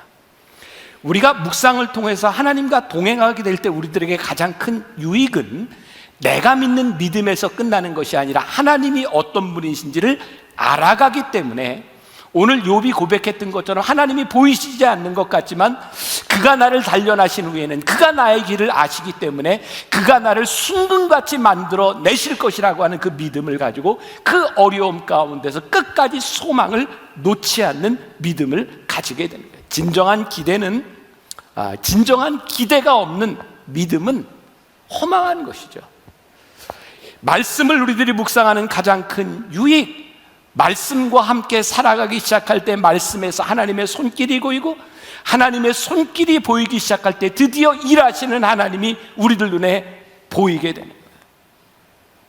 저는 뮤지컬을 좋아해서 이렇게 많이 기회가 있으면 보려고 합니다. 제가 지난 10월에 뉴욕에 갔을 때 저에게 아주 좋은 기회가 있었어요. 제가 집회하던 교회 목사님이 저에게 좋은 선물로 브로드웨이 뮤지컬을 보여줬어요. 여러분 잘 아는 오페라의 유령이라고 하는 뮤지컬을 이렇게 보게 되었는데, 그 뮤지컬은 이제 그 오페라를 중심으로 해서 이제 무대에서 펼쳐지는 어떤 사람의 이야기, 그 유령의 이야기. 그래서 이게 소리와 음악이 이렇게 눈에 보이지 않지만 스피커를 통해서 굉장히 이렇게 몽환적으로 들려지는 그런 장면들이 있습니다. 사람은 보이지 않는데 소리가 들려요. 이렇게 보면서 우리는 이런 생각을 하죠. 어디서 들리는 거지? 굉장히 이상하게 보이지 않는 곳에서 소리가 난다고 느낄지 모르지만 사실은 뒤에서 무대 감독이 다 그것을 지시하고 거기에서 일어나는 일들이에요. 우리 눈에 보이지 않지만 참 놀라운 무대 장치와 또 새로운 일들이 우리들에게 그런 것들을 경험하게 하는 거죠. 기다림과 기대라고 하는 것은요, 우리들 눈에 보이지 않고 우리들이 경험할 수 없는 하나님의 손길들이 우리들에게 믿어지고, 그래서 우리들에게 기대가 생기기 시작해요. 예레미야 29장 11절에 보니까 여호와의 말씀이니라 너희를 향한 나의 생각을 내가 아나니 평안이요 재앙이 아니니라 너희에게 미래와 희망을 주시는 것이니라. 여러분 그런 말이 있죠. 결말을 알면 겁나지 않습니다. 결말을 알면 겁나지 않습니다. 제가 어떤 인터뷰에서 보게 되었어요. 영화 제작자를 인터뷰하는데 한 사람이 이렇게 묻습니다. 관객들이 지루할 틈을 주지 않고 변화무쌍하게 이야기를 전개해 나가는 것이 참 흥미롭습니다. 어떻게 그렇게 스토리를 전개해 나갈 수 있습니까? 제작자가 이렇게 답을 합니다. 간단합니다. 마지막 결론 장면을 정해놓는 게 제일 급선무입니다. 그 다음부터는 거꾸로 거슬러 올라가면서 영화를 만들어 갑니다. 여러분 아주 스펙타클한 장면들과 아주 놀라운 장면들은요 이미 장면을 결론을 정해놓고 그 정해놓은 결론에 어떤 것을 대입해도 되는 거예요. 어떤 일이 일어나도 되는 거예요. 저에게 이런 생각이 듭니다. 우리가 하나님이 어떤 분이신지를 알고 하나님을 우리들 깨닫고 하나님과 동행하기 시작할 때 하나님이 말씀하시는 계획이 우리들 가운데 들어오기 시작할 때 비로소 우리의 인생은 놀라운 기대를 가지게 돼요. 하나님은 어떤 분이세요? 우리는 의의 최후 승리를 믿는 사람, 악의 심판을 믿는 사람이에요. 하나님은 우리의 인생에 선하시다고 하는 것을 우리들이 믿는 사람이에요. 내가 지금 깨닫지 못하지만 하나님이 인도하시는 내 인생은 선하다. 하나님은 베스트이시다. 하나님은 나의 선한 목자이시다. 그것을 믿을 때에 우리들의 인생에 기대감이 생겨요. 하나님과 함께 동행하며 살아갈 수 있는 거예요. 하나님의 말씀을 묵상하며 그분의 손길이 우리들에게서 느껴지기 시작할 때 우리의 인생에는 기대가 생기는 거예요. 드라마틱한 어떤 일이 일어나는 것이 아니라 일상적인 우리들의 삶에서 우리를 인도하시는 기대가 우리들에게 찾아오는 거예요. 묵상에 유익이 있는 거예요. 제가 지난해부터 여러분들에게 이 묵상에 대한 이야기를 하면서 드라마 바이블 이야기를 참 많이 했고 우리 교회에서 여러 부서에서 성경을 읽는 일이 일어나고 있어요. 참 신기하죠. 저도 성경을 계속 읽고 30년 넘게 목회를 하면서 야, 하나님의 말씀이 이런 말씀이구나. 아, 하나님이 나에게 이렇게 말씀하시는구나.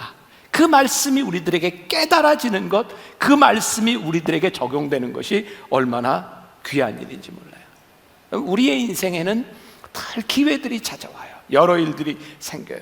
그런데 우리들이 하나님의 말씀을 묵상하지 않으면, 하나님의 말씀이 우리들에게 살아있지 않으면 우리들에게 찾아오는 기회 가운데서 우리들이 그것을 분별할 수 있는 지혜가 없어요. 기회는 늘 두 가지인 것 같아요. 하나는 사단의 마음으로 우리들에게 욕망으로 찾아오는 기회가 있고, 하나님의 마음이 무엇인지를 우리들에게 보게 하는 것이 있어요. 여러분, 하나님의 말씀을 우리들이 보지 않고 하나님의 말씀이 우리들에게 살아있지 않으면 우리의 욕망은 늘 우리로 하여금 서두르게 만들어져요. 우리로 하여금 기다리지 못하게 합니다. 하나님의 인도하심이 우리들 가운데 들어오면 지금 하시는 일이 얼마나 우리들에게 귀한 일인지를 고백하게 돼요.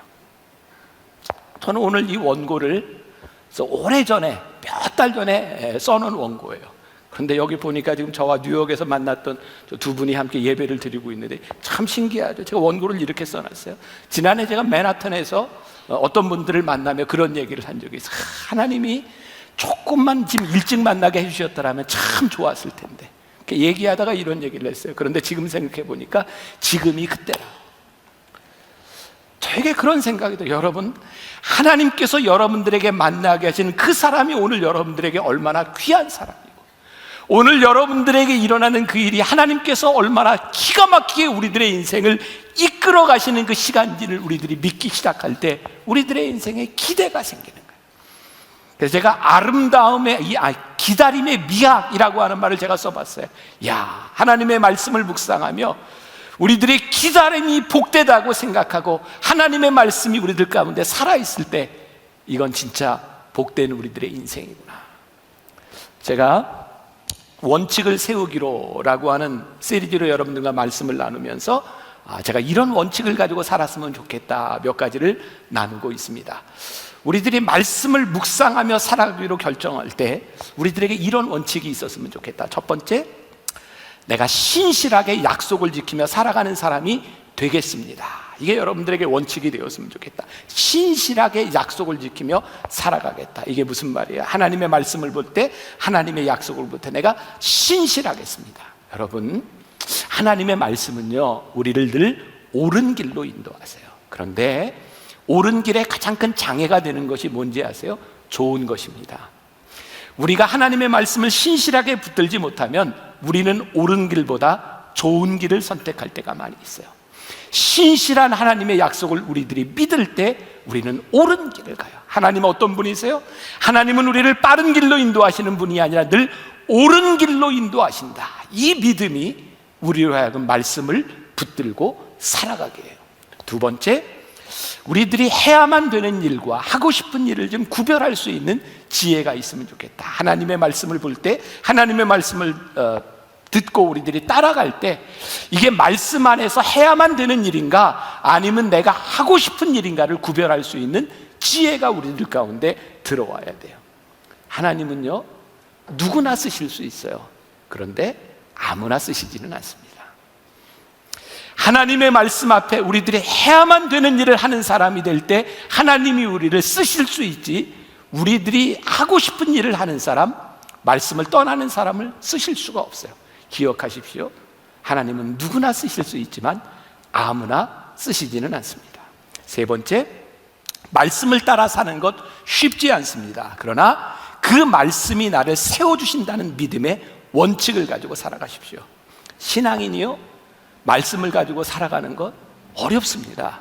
말씀을 지키는 것 쉽지 않습니다. 그런데요, 오늘 내가 쉽지 않지만 이 말씀을 가지고 살아가다 보면, 이 말씀을 지키려고 그 원칙대로 살아가려고 노력하다 보면 어느 날 내 모습이 그 말씀을 살아내고 있는 거예요.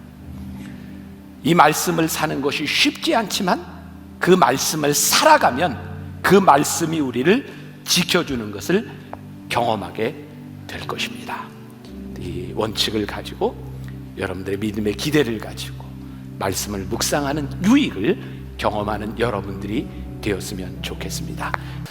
저는 오늘 말씀을 준비하면서 여러분들의 그런 마음이었으면 좋겠어요. 우리들이 완전할 수 없지만 가능하면 우리의 인생에 후회를 남기지 않는 삶을 살면 좋겠다. 그래서 오늘 우리는 완전에 대한 이야기가 아니라 우리들에게 주어진, 하나님께서 우리들에게 주신 삶 가운데 후회를 남기지 않는 삶을 위해서 또 우리는 나눔에 대한 이야기를 함께 나누어 보려고 합니다.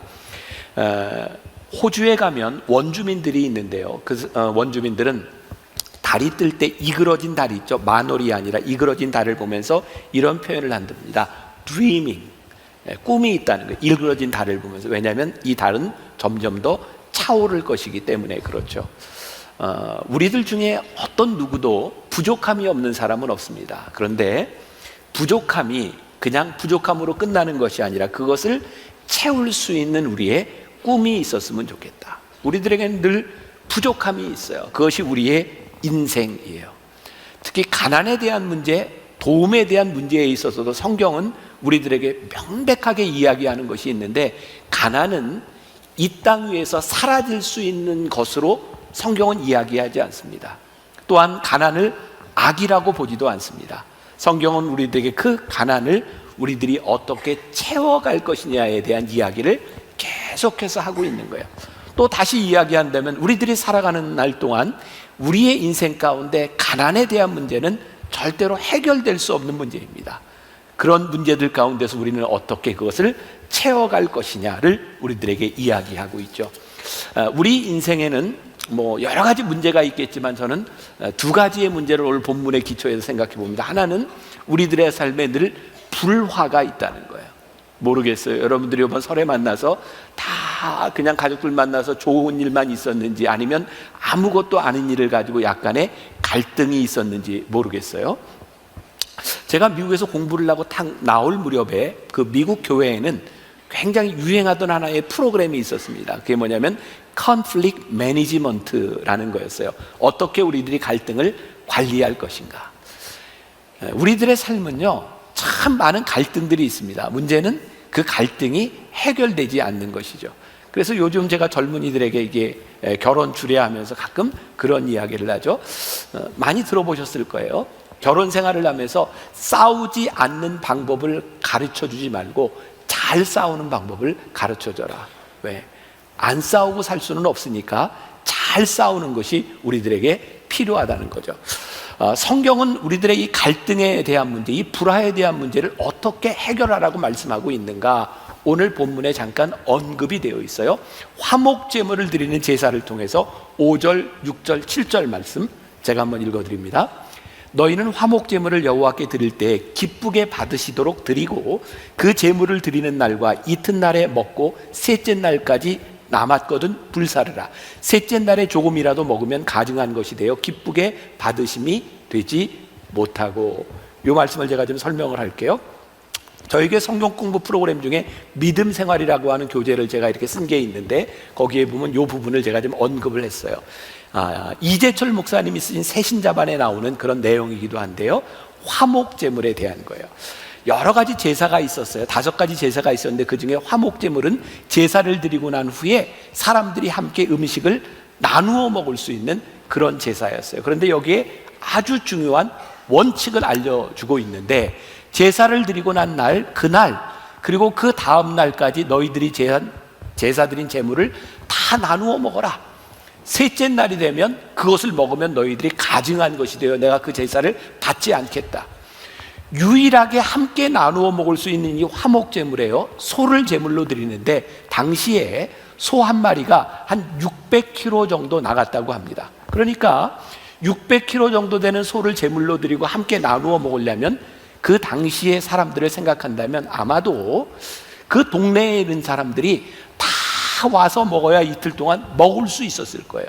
그런데 만일 내가 싫어하는 사람, 미워하는 사람, 아주 미워하는 사람, 제일 미워하는 사람, 못된 놈, 나쁜 놈, 제일 못된 놈, 이런 사람들을 다 빼놓고 내가 좋아하는 사람, 진짜 좋아하는 사람, 아주 좋아하는 사람, 이런 사람들만 모아가지고 제물을 먹으면 먹을 수가 없었어요. 오늘 성경이 아주 중요한 것을 우리들에게 말씀하고 있는데 화목제물을 드린 후에 너희들이 그 제물을 먹을 때는 모두가 함께 모여 먹어라. 이것이 화목될 수 있는 길이라는 거예요. 그래서 함께 먹음으로 화해할 수 있는 것을 성경이 우리들에게 말씀하고 있어요. 제가 목회를 하면서 어른들이 예전에 하셨던 말씀들을 기억해요. 목회는 먹회야. 그런 말 들어보셨어요? 목회를 잘하려면 잘 먹어야 돼. 어디 가든지 잘 먹어야 돼. 그러다 보니까 목회자들이 걸리는 많은 병이 당뇨병 이런 거 많습니다. 제가 요즘은 우리 교인들한테 우리 젊은 교구 목사님들 갔을 때 자꾸 먹으라고 권하지 말라. 근데 제가 목회를 하면서도 제 기억 속에 제가 초창기 때 청년 사역을 이렇게 할 때였는데 제가 미국 유학생 시절이었어요. 저희 집에 청년들을 다 초청했는데 진짜 많게는 한 50명 정도 되는 청년들이 저희 집에 와서 밥을 먹고 간 적이 있어요. 정말 메뚜기가 쓸고 지나간 것처럼 싹 쓸고 지나갔어요. 제가 아내한테 참 고마운 것 중에 하나가 그 청년들 사역을 하면서 다 밥하고 함께 먹었던 것. 그런데 진짜 목회는 먹는 것에서 나오는 것 같다라는 생각이 들어요. 어쩌면 여러분들에게 있어서 이 설에 우리들이 함께 모이는 것, 우리들이 함께 먹는 것은 우리들이 이 불화를 해결할 수 있는 좋은 길 중에 하나일 것 같아요. 그런데 어떤 마음을 가져야 될까? 자, 이제 나중에 좀 설명을 할 거고, 또 오늘 두 번째 우리 사회에 있는 문제들 가운데 하나가 뭐냐면 가난한 자가 우리들 주변에 늘 있겠다는 거예요. 그러니까 성경은 가난이 없다, 없어져야 된다라고는 이야기하는 것이 아니라 너희들 주변에 있는 늘 이 가난에 대한 문제를 너희들이 어떻게 다룰 것이냐를 말씀하고 있죠. 자, 오늘 본문 9절과 10절 제가 지난주에 잠깐 언급했던 부분이기도 합니다. 같이 한번 봉독해 볼까요? 시작. 너희가 너희의 땅에서 곡식을 거둘 때 너는 밭 모퉁이까지 다 거두지 말고 내 떨어진 이삭도 줍지 말며 내 포도원의 열매를 다 따지 말고 내 포도원에 떨어진 열매도 줍지 말고 가난한 사람과 거류민을 위하여 버려두라. 나는 너희의 하나님 여호와이니라. 너희들 주변에 있는 가난한 사람과 거류민들을 위하여 너희들이 도울 수 있는 방법을 이야기하고 있는데 뭐예요? 그냥 좀 남겨두어라. 지난주 말씀 기억하세요? 그들의 자존심을 위하여 너희들이 다 도우려고 하지 말고 가난한 자들의 자존심을 세워주어라. 성경은 많이 가진 자들의 것을 너희들이 빼앗아다가 공평하게 나누어 줘라, 이렇게 말씀하지 않습니다. 너희들 주변에 있는 가난한 자와 거류민을 위하여 너희들이 남겨두어라, 그렇게 우리들에게 말씀하고 있죠. 또 오늘 말씀 가운데 가장 중요한 부분을 하나 꼽으라고 한다면 저는 10절에 나와 있는 이 부분일 것 같아요. 너희의 하나님 여호와이니라. 너희의 하나님 여호와이니라. 가난한 자들을 위하여 화목에 대하여 이야기하면서 하나님께서 뭐라고 말씀하냐면 나는 너희의 하나님이야. 너의 하나님, 나의 하나님이 아니라 너희의 하나님이야. 가난한 자들, 우리들과 화목하지 못한 사람들이 이 땅에서 없어질 존재가 아니라 너희의 하나님 가운데서 우리들이 함께 살아가야 될 존재로, 하나님의 다스림 가운데 우리들이 함께 살아가야 될 존재로 우리들에게 말씀하고 있는 이 사실이 우리들에게 아주 중요한 거예요. 두 번째 질문을 하나 들어보려고 합니다. 자, 준비하세요. 그냥 여러분들 마음 가는 대로 그냥 표시를 편안하게 하시면 됩니다. 지금 우리 사회에 많은 갈등에 대한 문제가 있어요. 특히 이제 경제적인 문제로 인한 갈등이 있죠. 지금 이 갈등의 문제 가운데 돈을 가지고 있는 자본과 돈을 가지고 있는 사람들의 문제가 더 크다 그러면 오를 들고, 이 사회의 갈등의 문제 가운데는 돈을 가진 자본주의에 대한 문제보다는 노동자의 이기심, 노동자의 불화, 이 문제가 더 크다 X. 돈 많은 자의 문제가 크다 O, 돈 없는 자의 문제가 크다 X. 뭐 표시해 보세요. OX 시작. 오, 네. 오, 네, 됐습니다. 오, 12시 예배 아주 독특해요. 10시 예배는 이렇게 좀 반반 이렇게 갈렸는데 여기에는 무조건 가진 자의 문제가 훨씬 더 크다, 이런 이야기를 하셨어요. 우리는 지금 갈등에 대한 문제를 겪고 있어요. 그런데요, 가만히 생각해 보면 똑같은 이기심이 존재하는 거예요. 돈을 가진 자의 이기심도 존재하고 돈을 가지지 못한 자의 이기심도 존재하고, 우리들의 문제들이 사실은 제도에 대한 문제가 아닌 것 같아요. 인간의 본성에 대한 문제고, 이 본성에 대한 문제가 치유되지 않으면 우리들 사회의 갈등의 문제는 여전히 존재할 수밖에 없는 문제가 아닐까. 그래서 저는 오늘 이 부제로 나눔의 미학, 이렇게 한번 표현을 하고 여러분들과 함께 나누어 보려고 해요. 가진 자에게 있어서 하나님의 형상을 가지는 가장 좋은 방법은 자기의 것을 나눌 때 하나님의 형상이 있어요. 가지지 못한 자의 어려운 사람들에 대한 하나님의 형상을 회복하는 것은 그들에게 있어서 자존감을 회복시켜주는 것이 우리들에게 필요하죠. 자, 제가 이 문제를 해결할 수 있는 한 가지 예를 들 텐데 여러분들이 잘 들으셔야 이해가 됩니다. 제가 지난해 1919년 남북 통일 문제를 다루는 포럼에서 이 갈등 분쟁에 대한 문제를 같이 이렇게 이야기하며 나누다가 한 교수님을 통해서 들은 이야기인데 상당히 공감이 가는 좋은 이야기입니다. 숫자가 좀 나오기 때문에 여러분들이 정신을 차리고 들으셔야 돼요. 이렇게 모아서 잘 들으세요. 어떤 아버지에게 아들이 셋이 있었답니다. 아들이 셋이 있었어요. 이 아버지가 죽으면서 유언을 남겼습니다. 내게 있는 재산을 너희들에게 다 나누어 주리라. 그런데 이 아버지의 유언에 의하면 맏아들에게는 재산의 2분의 1을, 둘째 아들에게는 재산의 3분의 1을, 셋째 아들에게는 재산의 9분의 1을 나누어 주겠다, 유언을 남겼습니다. 아들이 셋. 첫째 아들에게 2분의 1, 둘째 아들에게 3분의 1, 셋째 아들에게 9분의 1을 나누어 주겠다. 근데 이 아버지가 가지고 있는 재산이 뭐였냐면 소였어요. 근데 소가 17마리인 거예요. 근데 유언에 덧붙인 게 있어요. 이 소를 나누어 가지되 절대로 죽여서 나누지는 말아라, 이렇게 유언을 남긴 거예요. 자, 소가 17마리인데요 저 17마리를 큰 아들에게 주려고 2분의 1을 나누니 8.5마리가 되고, 둘째 아들에게 나누니 3분의 1은 5.666마리고, 셋째 아들은 9분의 1을 주니 1.888마리예요. 문제는 뭐예요? 죽여서 나누지 말라는 거예요. 고민이 생겼어요. 이것을 어떻게 나눠야 될까? 자, OX. 자, 여러분들이 생각하기에 지금 저 상황에서 아무튼 소수점을 올리든 버리든 내리든 올리든 이게 방법이 있을 텐데, 저 문제를 해결하기 위해서 큰아들이 그래도 조금이라도 더 많이 갖는 것이 옳다 생각하는 사람은 O, 막내가 조금이라도 더 갖는 것이 옳다 X, 둘째가 많이 갖는 게 좋다 중간. 자, 첫째가 O, 막내가 X, 둘째는 중간. 자, 하나 둘 셋. 오, 네. 오, 12시 예배 독특해요. 지금 10시 예배는 아직, 네, 고맙습니다. 여기는 셋째가 제일 많이 가져야 된다는 의견들이 많네요. 어제 이 말씀을 나누기 전에 OX 문제로 예배팀 목회자들에게 이렇게 한번 해봤어요. 그랬더니 다 갈라지더라고요. 큰아들이 제일 많이 가져야 된다는 목사님에게 물었어요. 몇째야? 저 장남입니다. 이렇게 대답을 하고요. 막내가 제일 많이 가져야 된다라고 이야기한 목사님은 막내더라고요. 아무튼 자기 입장에서 생각할 수도 있을 것 같은데 여기는 무조건 막내가 많이 가져야 된다라는 의견이 제일 많았던 거예요. 문제가 해결이 되지 않는 거예요. 그래서 이 세 아들이 그 마을의 어른에게 문제를 좀 해결해 달라고 찾아갑니다. 그랬더니 이 어른이 문제를 해결하는데 어떻게 해결하냐면, 내가 여기에 소 한 마리를 더해 줄 테니 18마리를 가지고 해결하자. 그래서 18마리를 가지고 해결했더니 어떻게 돼요?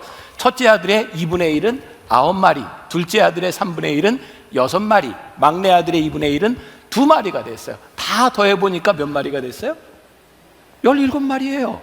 그래서 이분이 다 나누어주고 한 마리는 내 거니 내 건 가져가겠다. 그래서 문제가 해결이 됐어요. 자, 왜 세 아들은 2분의 1, 3분의 1, 9분의 1을 생각하면서 나누어야 된다고 생각할 때 저런 고민을 하게 되었을까? 아마 그들의 생각 가운데는 2분의 1, 3분의 1, 9분의 1을 다 더하면 1이 될 것이라고 생각을 했지만 사실은 1이 아니었어요. 그들은 그냥 그렇게 생각했을 뿐이고, 절대 누구도 손해를 보지 않으려고 하니까 반올림, 내림, 이 문제가 해결이 되지 않으니까 본인들이 해결할 수 없었던 거죠. 결국 이런 생각을 하게 됩니다. 재산을 나누는 데 있어서, 나눔에 있어서 이것은 수학과 계산에 대한 문제가 아니라 마음에 대한 문제였던 거죠. 이런 생각을 하게 됩니다. 만일 큰 아들이 동생들을 바라보며, 얘들아, 나는 제일 많이 가졌으니 너희들이 많이 갖는 게 좋겠다 라고 자기 것을 버릴 수 있는 마음이 있었으면 어땠을까? 둘째가, 형님, 우리는 그래도 많이 가졌으니 막내에게 조금 더 주는 것이 어떻겠습니까? 라고 제안을 했다면 어땠을까? 막내가, 형님들 아버지를 모시느라고 애쓰셨으니 제가 적게 갖는 것이 마땅하지 않겠습니까? 라고 제안을 했더라면 어땠을까? 우리의 인생의 나눔에 대한 문제들이 해결되지 않는 것은 수학에 대한 문제, 계산에 대한 문제, 공정에 대한 문제가 아니라 사실은 우리의 마음에 대한 문제일 때가 참 많다는 거예요. 여러분들이 오해하지 말고 잘 들으셔야 합니다. 우리나라가 지금 추구하고 있는 제도가 민주주의 아닙니까? 여러분, 민주주의 괜찮은 제도입니까? 저는 별로 그렇게 생각하지 않습니다. 사람들의 대의, 사람들의 의견을 모아서 우리들이 어떤 결정하는 거 참 이게 좋아 보기는 하는데, 이것은 사람들이 선하다고 하는 것을 전제할 때 이 제도는 괜찮은데 사람들은 별로 선하지 않습니다. 어쩌면 민주주의라고 하는 것보다 공산주의가 훨씬 더 이상적인 제도일지 모릅니다. 왜? 함께 나누자고 하는 거니까. 그런데요, 함께 나누어주는 사람들의 이기심으로 인하여 공산주의도 절대로 좋은 제도가 되지 못합니다. 우리 인간들은 그동안 많은 제도들을 만들어냈어요. 이런 제도, 이런 제도. 그런데 인간의 기본적인 이기심에 대한 문제가 해결되지 않으면 어떤 인간들의 제도도 온전할 수 없습니다. 저는 오늘 우리 나라와 민족이 당면하고 있는, 아니 인류가 당면하고 있는 이 문제들 가운데 저는 우리들의 믿는 신앙과 하나님을 믿는 우리의 믿음이 소망이라고 생각하는 것은 하나님께서 우리들에게 주시는 하나님의 마음을 알게 할 때 이것이 가능하기 때문이에요. 우리들이 흔히 이야기하는 굉장히 이상적인 공동체가 있습니다. 사도행전 2장에 나오는 성령을 체험한 사람들이, 초대교회 성도들이 함께 모였습니다. 사도행전 2장 42절 이하에 나오는 말씀에 보면 초대교회 공동체에 대한 이야기가 나와요. 아주 멋있는 특징 중에 하나가 이런 거죠. 그들의 필요를 따라 나누었다. 성령을 체험한 사람들이요, 하나님의 믿는 사람들이 어떤 공동체를 이뤘냐면 자기들이 가지고 있는 재산을 다 가지고 와서 어떻게 했어요? 그들의 필요를 따라 나누었다. 정의롭습니까? 절대 정의롭거나 공평하지 않습니다. 그들의 필요를 따라 나누었다고 하는 것은 공의가 아닙니다. 여기에 정의, 우리가 생각하는 공평이 존재하지 않습니다. 그들의 필요를 따라 나누었다고 하는 것은 거기에 하나님의 마음이 존재했다는 겁니다. 지금 우리를 가장 힘들게 하는 것이 뭐예요? 공정, 정의 이런 것 아닙니까? 그런데 이 사회에 한 번이라도 공의로웠던 때가 있습니까? 정의를 이야기하는 사람이 정의로웠던 때가 있습니까? 아니요. 인간은 공의를 이해하고 정의를 이야기하지만 인간의 본성이 변화되지 않는 한 이 사회는 늘 이 문제를 안고 살아가요. 제가 지난해에는 여러 번 이 통일 문제를 가지고 이 포럼, 여러 가지 모임에 가게 되었어요. 지금 북한과 우리 사이에 있는 통일에 대한 가장 큰 문제가 핵 문제 아닙니까? 핵을 가지고 있는 사람이 핵 문제를 어떻게 하든 해결해야 개혁과 개방이 온다는 거예요. 여러분, 핵은 누구를 위해 존재하는 겁니까? 북한의 권력을 가진 사람을 위해 존재하는 거고요. 개혁과 개방은 소위 말하는 그들의 인민들을 위해 필요한 제도입니다. 그런데 권력을 가진 사람들이 핵을 포기할까요? 절대 포기하지 않습니다. 그들의 권력을 내려놓지 않으면 일어날 수 없는 일입니다. 통일 문제를 가지고 논의를 하면서 우리들이 결론을 내린 게 뭔지 아세요? 핵 문제와 개혁과 개방, 이거 양립하여 도저히 인간들이 가지고 있는 이기심을 가지고 해결할 수 없는 문제라는 거예요. 결국 우리 그리스도인들이 어떤 마음을 가지고 접근해야 하는가?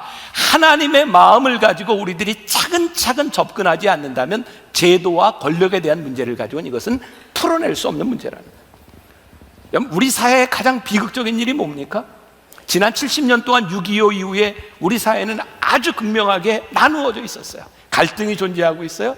한편에서는 계속해서 빨갱이라고 이야기하고 한편에서는 계속해서 친일이라고 이야기를 하고, 여러분 속지 마십시오. 정치하는 사람들은 이 프레임을 만들어놔야 적과 아군이 분명해야 자기의 힘이 주어지기 때문에 끊임없이 세상을 나누려고 합니다. 정치적인 논리로 이야기하는 어떤 사람도 저는 선하지 않다고 생각합니다. 그들은 자신의 권력만을 추구할 뿐입니다. 요즘 제가 이런 얘기를 해서 공격을 받는 거예요. 요즘 유튜브 상에 제가 이렇게 진보 좌파라는 사람도 있고 광화문에 왜 안 나가냐 이런 얘기도 있고 서초동에 그런데 저는 스스로 회색이라고 생각하거든요. 근데 세상은 회색을 욕해요. 저는 이렇게 항변하고 싶어요. 회색도 색이에요. 검은색도 있고 흰색도 있고 회색도 있는 거예요. 그런데 우리는 언제부터인가, 여러분 잘 기억하세요. 우리는 언제부터인가 이념의 갈등만을 가지고 있어요. 이념으로 소통이 이루어지지를 않아요. 왜 우리는 이렇게 되었는가? 적이 아니면 왜 아군으로 이렇게 딱 나누어서 우리는 그렇게 살게 되었는가? 저는 우리 대한민국이 가지고 있는 이 문제들 가운데 하나님 정말 이 민족 위에, 하나님이 한국 교회 위에 하나님의 마음을 가지고 하나님의 마음이 무엇인지를 볼 수 있는 사람들이 되어서 내가 적과 아군으로 나누어지는 것이 아니라 우리 하나님의 자녀인 것을 보게 하여 주옵소서. 저는 그래서 진짜 교회와 이 땅의 신앙을 가진 우리들이 소망이라고 생각해요. 세상에 그렇게 쉽게 흔들릴 수 없는 사람들. 제가 한 가지 더 묻습니다. 저와 신앙생활을 꽤 오래 한 분들은 이 질문에 대해서 답을 좀 쉽게 생각할 거고요. 아니면 그냥 아무 생각 없이 할 수도 있고 다 괜찮습니다. 자, 가난한 자와 부자가 있어요. 둘이 싸워요. 가난한 자 편에 나는 서는 것이 옳다 0표, 부자 편에 서는 것이 옳다 X표. 자, 가난한 자 편에 서는 게 0표, 부자 편에 서는 게 X표. 자, 하나 둘 셋. 네네. 저하고 신앙생활을 꽤 오래 한 사람들은 이렇게 중간 O가 많아요. 됐습니다. 괜찮습니다. 자, 제가 그런 얘기를 참 많이 했죠. 가난한 자와 부자가 싸울 때 우리는 누구 편에 서야 되는가? 옳은 자의 편에 서라. 성경은 가난한 자의 편을 들어주라고 이야기하지 않습니다. 부자의 편을 들어주라고 이야기하지 않습니다. 이 땅 위에는 가난한 자도 있고 부자도 있어요. 누가 옳은가? 누가 하나님 앞에 옳은가? 누가 하나님의 마음을 가졌는가가 우리들에게 중요한 일이지, 우리는 이념으로 갈라지는 공동체가 아니라는 것을 분명히 이야기하고 있어요.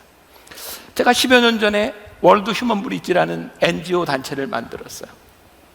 저는 굉장히 이상주의에서 출발했습니다. 만들어 놓고 많이 후회했어요. 너무 힘들었어요. 너무너무 힘들었어요. 내가 왜 일을 이렇게 힘들게 해야 되는가? 몇 번을 접을 생각을 했어요. 근데 하나님께서 저에게 주신 마음이 있었어요. 힘들지. 네가 그렇게 열심히 한다고 이 세상이 얼마나 바뀌겠니? 근데 하나님이 나에게 주신 확신이 있었어요. 이 세상을 온전히 바꿔놓을 수 있는 능력이 우리들에게 없지만 우리들이 하고 있는 그 일을 통하여 조금이라도 변화될 수 있다는 거예요. 우리들이 하나님의 사람으로 살아가는데 우리들에게 힘과 능력이 무엇인지 아세요? 우리는 이 세상을 바꿀 만한 완전한 힘과 능력을 가지고 있는 사람이 아니에요. 그러나 우리가 하나님의 뜻대로 살아가면 하나님의 뜻이 이루어지는 것을 우리들이 살아가는 삶 가운데서 볼 수 있는 공동체인 거예요.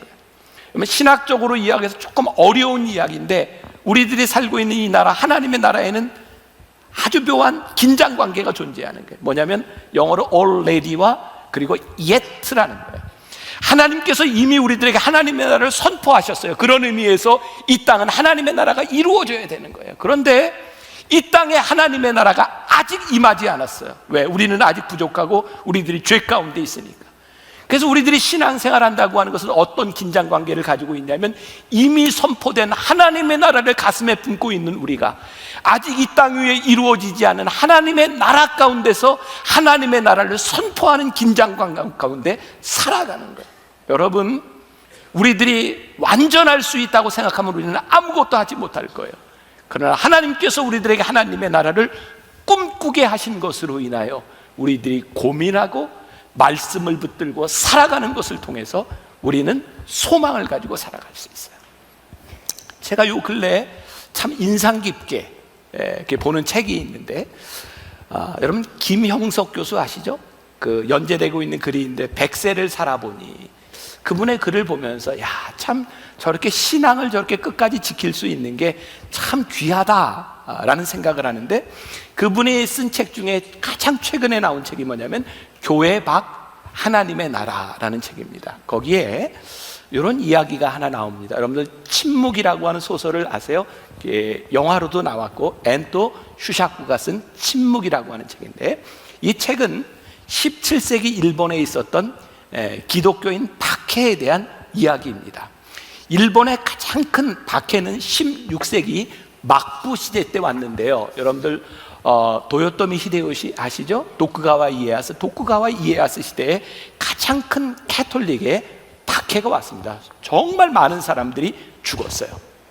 우리 개신교는 신부가 없어도 신앙 공동체를 유지하는데 큰 문제가 없습니다. 왜? 루터 이후에 우리는 만인 사제설을 이야기하기 때문에 모두가 함께 성경을 나누고 읽을 수 있어요. 캐톨릭은 아직도 사제 중심의 의식 중심의 성만찬이 있죠. 그러니까 막부 시대에 그 박해가 오면서 신부들이 다 잡혀 죽게 되었고 이제 굉장히 큰 어려움 가운데서 포르투갈에서 신부를 선교사로 파송하게 됩니다. 그 중에 하나가 이제 로드리고라고 하는 신부인데요. 포르투갈에서 와서 산으로 이렇게 숨어 다니면서 이렇게 신앙생활을 하는데 외국이니까 금방 드러났죠. 이제 잡혀가게 되었습니다. 그런데 이때 일본은 더 이상 사람들을 순교자로 만들지 않습니다.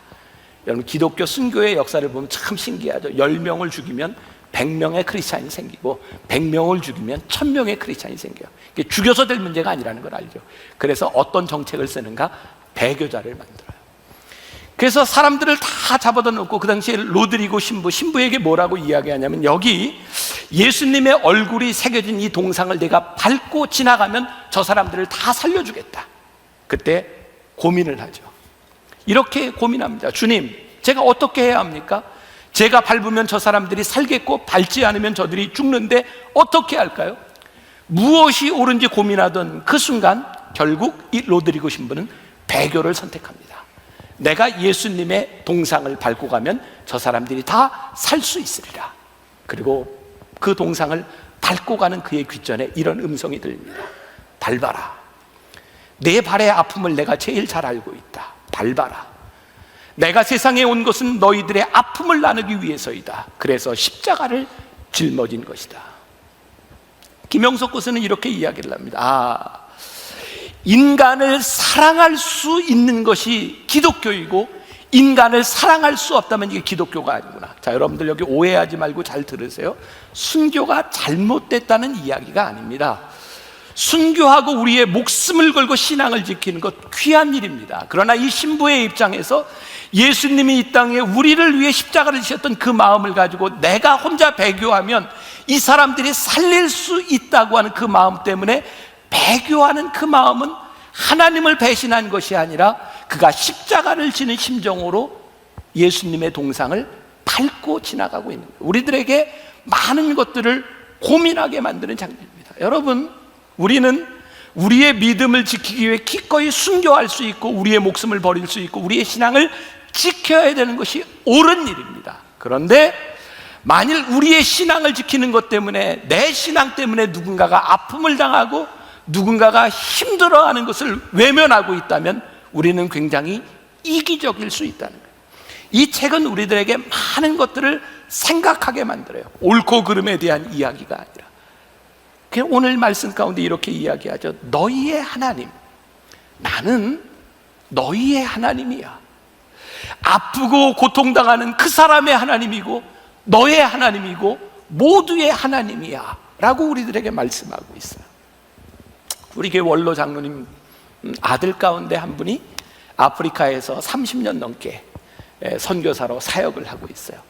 지난해 그분이 이제 책을 써서 저에게 보내줬어요. 사람을 사람으로. 제가 굉장히 인상 깊게 그 책을 보았어요. 30년 넘게 아프리카에서 정말 헌신하며 사역을 하는데 한 번은 정말 마음의 상처를 받은 거예요. 그렇게 이 아프리카 땅을 위해서 그렇게 힘쓰고 애썼는데 같이 데리고 있던 스텝 중에 하나가 부정을 저지른 거예요. 네가 어떻게 이럴 수 있냐고. 그랬더니 아프리카 사람이 이렇게 이야기를 하더래요. 너희들도 우리를 위하여 일한다고 하자면 너희들은 우리들 때문에 먹고 살잖아. 많은 구호물자를 가져와서 아프리카 사람들을 도와주고 있지만 사실 이 일로 먹고 사는 너희가 많이 있잖아. 그러니까 너희도 우리를 이용하는 거 아니냐고. 그러면서 누구를 돕는다는 것과 이타심에 대한 고민을 하기 시작한 거예요. 우리는 진짜 누구를 순수하게 타인을 위해서 우리는 존재할 수 있는가? 그들을 위해 우리는 살 수 있는 존재인가? 그리고 이 선교사님에게 주어진 답이 뭐냐면, 그래, 사람을 사람으로 대하는 것이구나. 그리고 책에 보면 이런 문장이 있어요. 그들은 나와 구분된 타인이 아닙니다. 남에게 건너야 할 내 것이 있는 것도 아니고 착한 일을 하느라 분열된 나도 없습니다. 그저 난 너에게, 넌 나에게 하나의 의미가 되어 더불어 함께 살아가는 그런 세상이 있을 뿐입니다. 말이 좀 어렵죠? 근데 그런 거예요. 나는 너에게, 너는 나에게 그것 이상의 의미가 다른 것이 존재하는 것이 아닙니다. 하나님께서 너희의 하나님, 우리 모두의 하나님이라고 말씀하셨기 때문에 그것 때문에 내 마음이 아프고 그것 때문에 내 마음이 저리고 너희와 우리와 함께 믿음의 공동체를 이루고 있기 때문에 내가 기꺼이 당신을 위해 할 일이 있는 공동체, 그렇게 나는 당신을 대할 뿐입니다. 저에게 참 많은 고민이 되는 것이 그런 거거든요. 우리는 우리의 믿음을 지키는 것, 우리의 믿음 생활을 하는 것, 그것 때문에 하나님의 마음을 우리들이 아프게 하거나 하나님의 마음을 외면하고 살아가는 것은 아닌가. 오늘 여러분들에게 누군가의 아픔이 나의 아픔으로 느껴지고 누군가의 눈물이 나의 눈물로 느껴지지 않으면 우리는 한 공동체일 수 없는 거예요. 하나님께서 우리들에게 말씀하시는 거예요. 나는 너희의 하나님이야. 그러니 너희 주변에 있는 거류민들과 너희 주변의 가난한 자들과 너희의 형제와 자매들이 너의 마음으로 느껴지면 좋겠어. 계산과 공의와 공평에 대한 문제가 아니라 그 마음들이 느껴지는 것, 거기에 나눔의 미학과 하나님의 마음이 있는 거예요. 여러분들에게 몇 가지 제안을 하고 싶어요. 우리들의 삶에 적용했으면 좋겠다는 원칙이 있어요. 첫 번째, 감동이 올 때는 주저하지 않아야 후회하지 않습니다. 여기서 감동이란 단순히 감정적인 차원의 문제가 아니라 하나님이 주시는 마음에 대한 것이에요. 하나님이 우리들에게 마음을 주실 때는 주저하지 마세요. 저는 이것을 이렇게 표현합니다. 발 달린 기도다. 하나님이 우리들에게 주시는 마음을 기도로 이렇게 움켜잡고 있는 것이 아니라 발 달린 기도를 하세요. 여러분들의 인생에 후회하지 않도록. 두 번째, 감사해라, 감사해라, 감사해라. 이렇게 말씀을 드리고 싶어요. 제가 이렇게 문장을 하나 써봤습니다. 축복을 축복으로 여길 때 나눔이 있고, 고난을 감사로 여길 때 축복이 있고, 욕망이 생기면 불평이 나오고, 불평은 범죄로 이어집니다. 그러니 감사하십시오. 세 번째, 도움을 줄 수 있는 특권을 누리도록 하십시오. 성 프란시스가 이런 말을 했어요. 길을 가다 거린이 무엇을 달라고 하면 그냥 주어라. 그 사람은 지금 당신의 것을 달라고 하는 것이 아니라 자신의 것을 요구하는 것이다. 프란시스는요, 내가 평균보다 많은 것을 가지고 있다면 그것은 내 것이 아니라 가지지 못한 사람의 것이라고 여겼어요. 그러니 거린이 너에게 요구할 때 그는 자기 것을 달라고 하는 것이니 거저 주어라. 도움을 줄 수 있는 것, 그것은 하나님이 우리들에게 주신 엄청난 특권이에요. 내가 가질 수 있는 것보다 더 많은 것을 가지게 하신 엄청난 특권을 우리들이 누리고 있기에 특권을 누릴 수 있도록 나누는 것, 그것은 하나님께서 우리에게 주신 것이에요. 저는 요즘 부쩍 그런 말이 마음에 와닿아요. 하나님 앞에서 하나님 앞에 서 있지 않으면 우리는 얼마든지 이기적이고 변질될 수 있는 존재들이죠. 우리가 하나님 앞에 서 있지 않으면 우리의 소명은 언제 유혹 앞에서 넘어질지 몰라요. 하나님 앞에서 우리의 꿈을 우리들이 늘 점검하지 않는다면 우리는 하나님이 주셨다고 하는 꿈으로 인해서 얼마나 이기적이고 잔인해질 수 있는지 몰라요. 우리들이 하나님 앞에서 우리를 점검하고 너희의 하나님, 이 말씀을 우리들이 기억하며 살아가게 될 때 저는 나눔의 미학, 하나님께서 우리들에게 주시는 이 일들을 만들어갈 수 있는 사람들이 될 수 있지 않을까. 우리 만나교회 참 많은 일들 하고 있어요. 우리 소망부를 섬기는 교사들을 보면 어떻게 저렇게 섬길 수 있을까. 호스피스를 섬기는 분들을 보면 정말 어떻게 저렇게 섬길 수 있을까. 여러 나눔 파트들이 있어요. 여러분, 여러분들이 할 수 있는 여러분들의 특권을 포기하지 마세요. 그리고 우리 교회 공동체를 통해서 하나님이 주셨던 마음들을 여러분들이 함께 나눌 수 있는 여러분들이 되었으면 좋겠고요. 하나님이 감동을 주실 때 발 달린 기도를 하는 사람들 되었으면 좋겠습니다.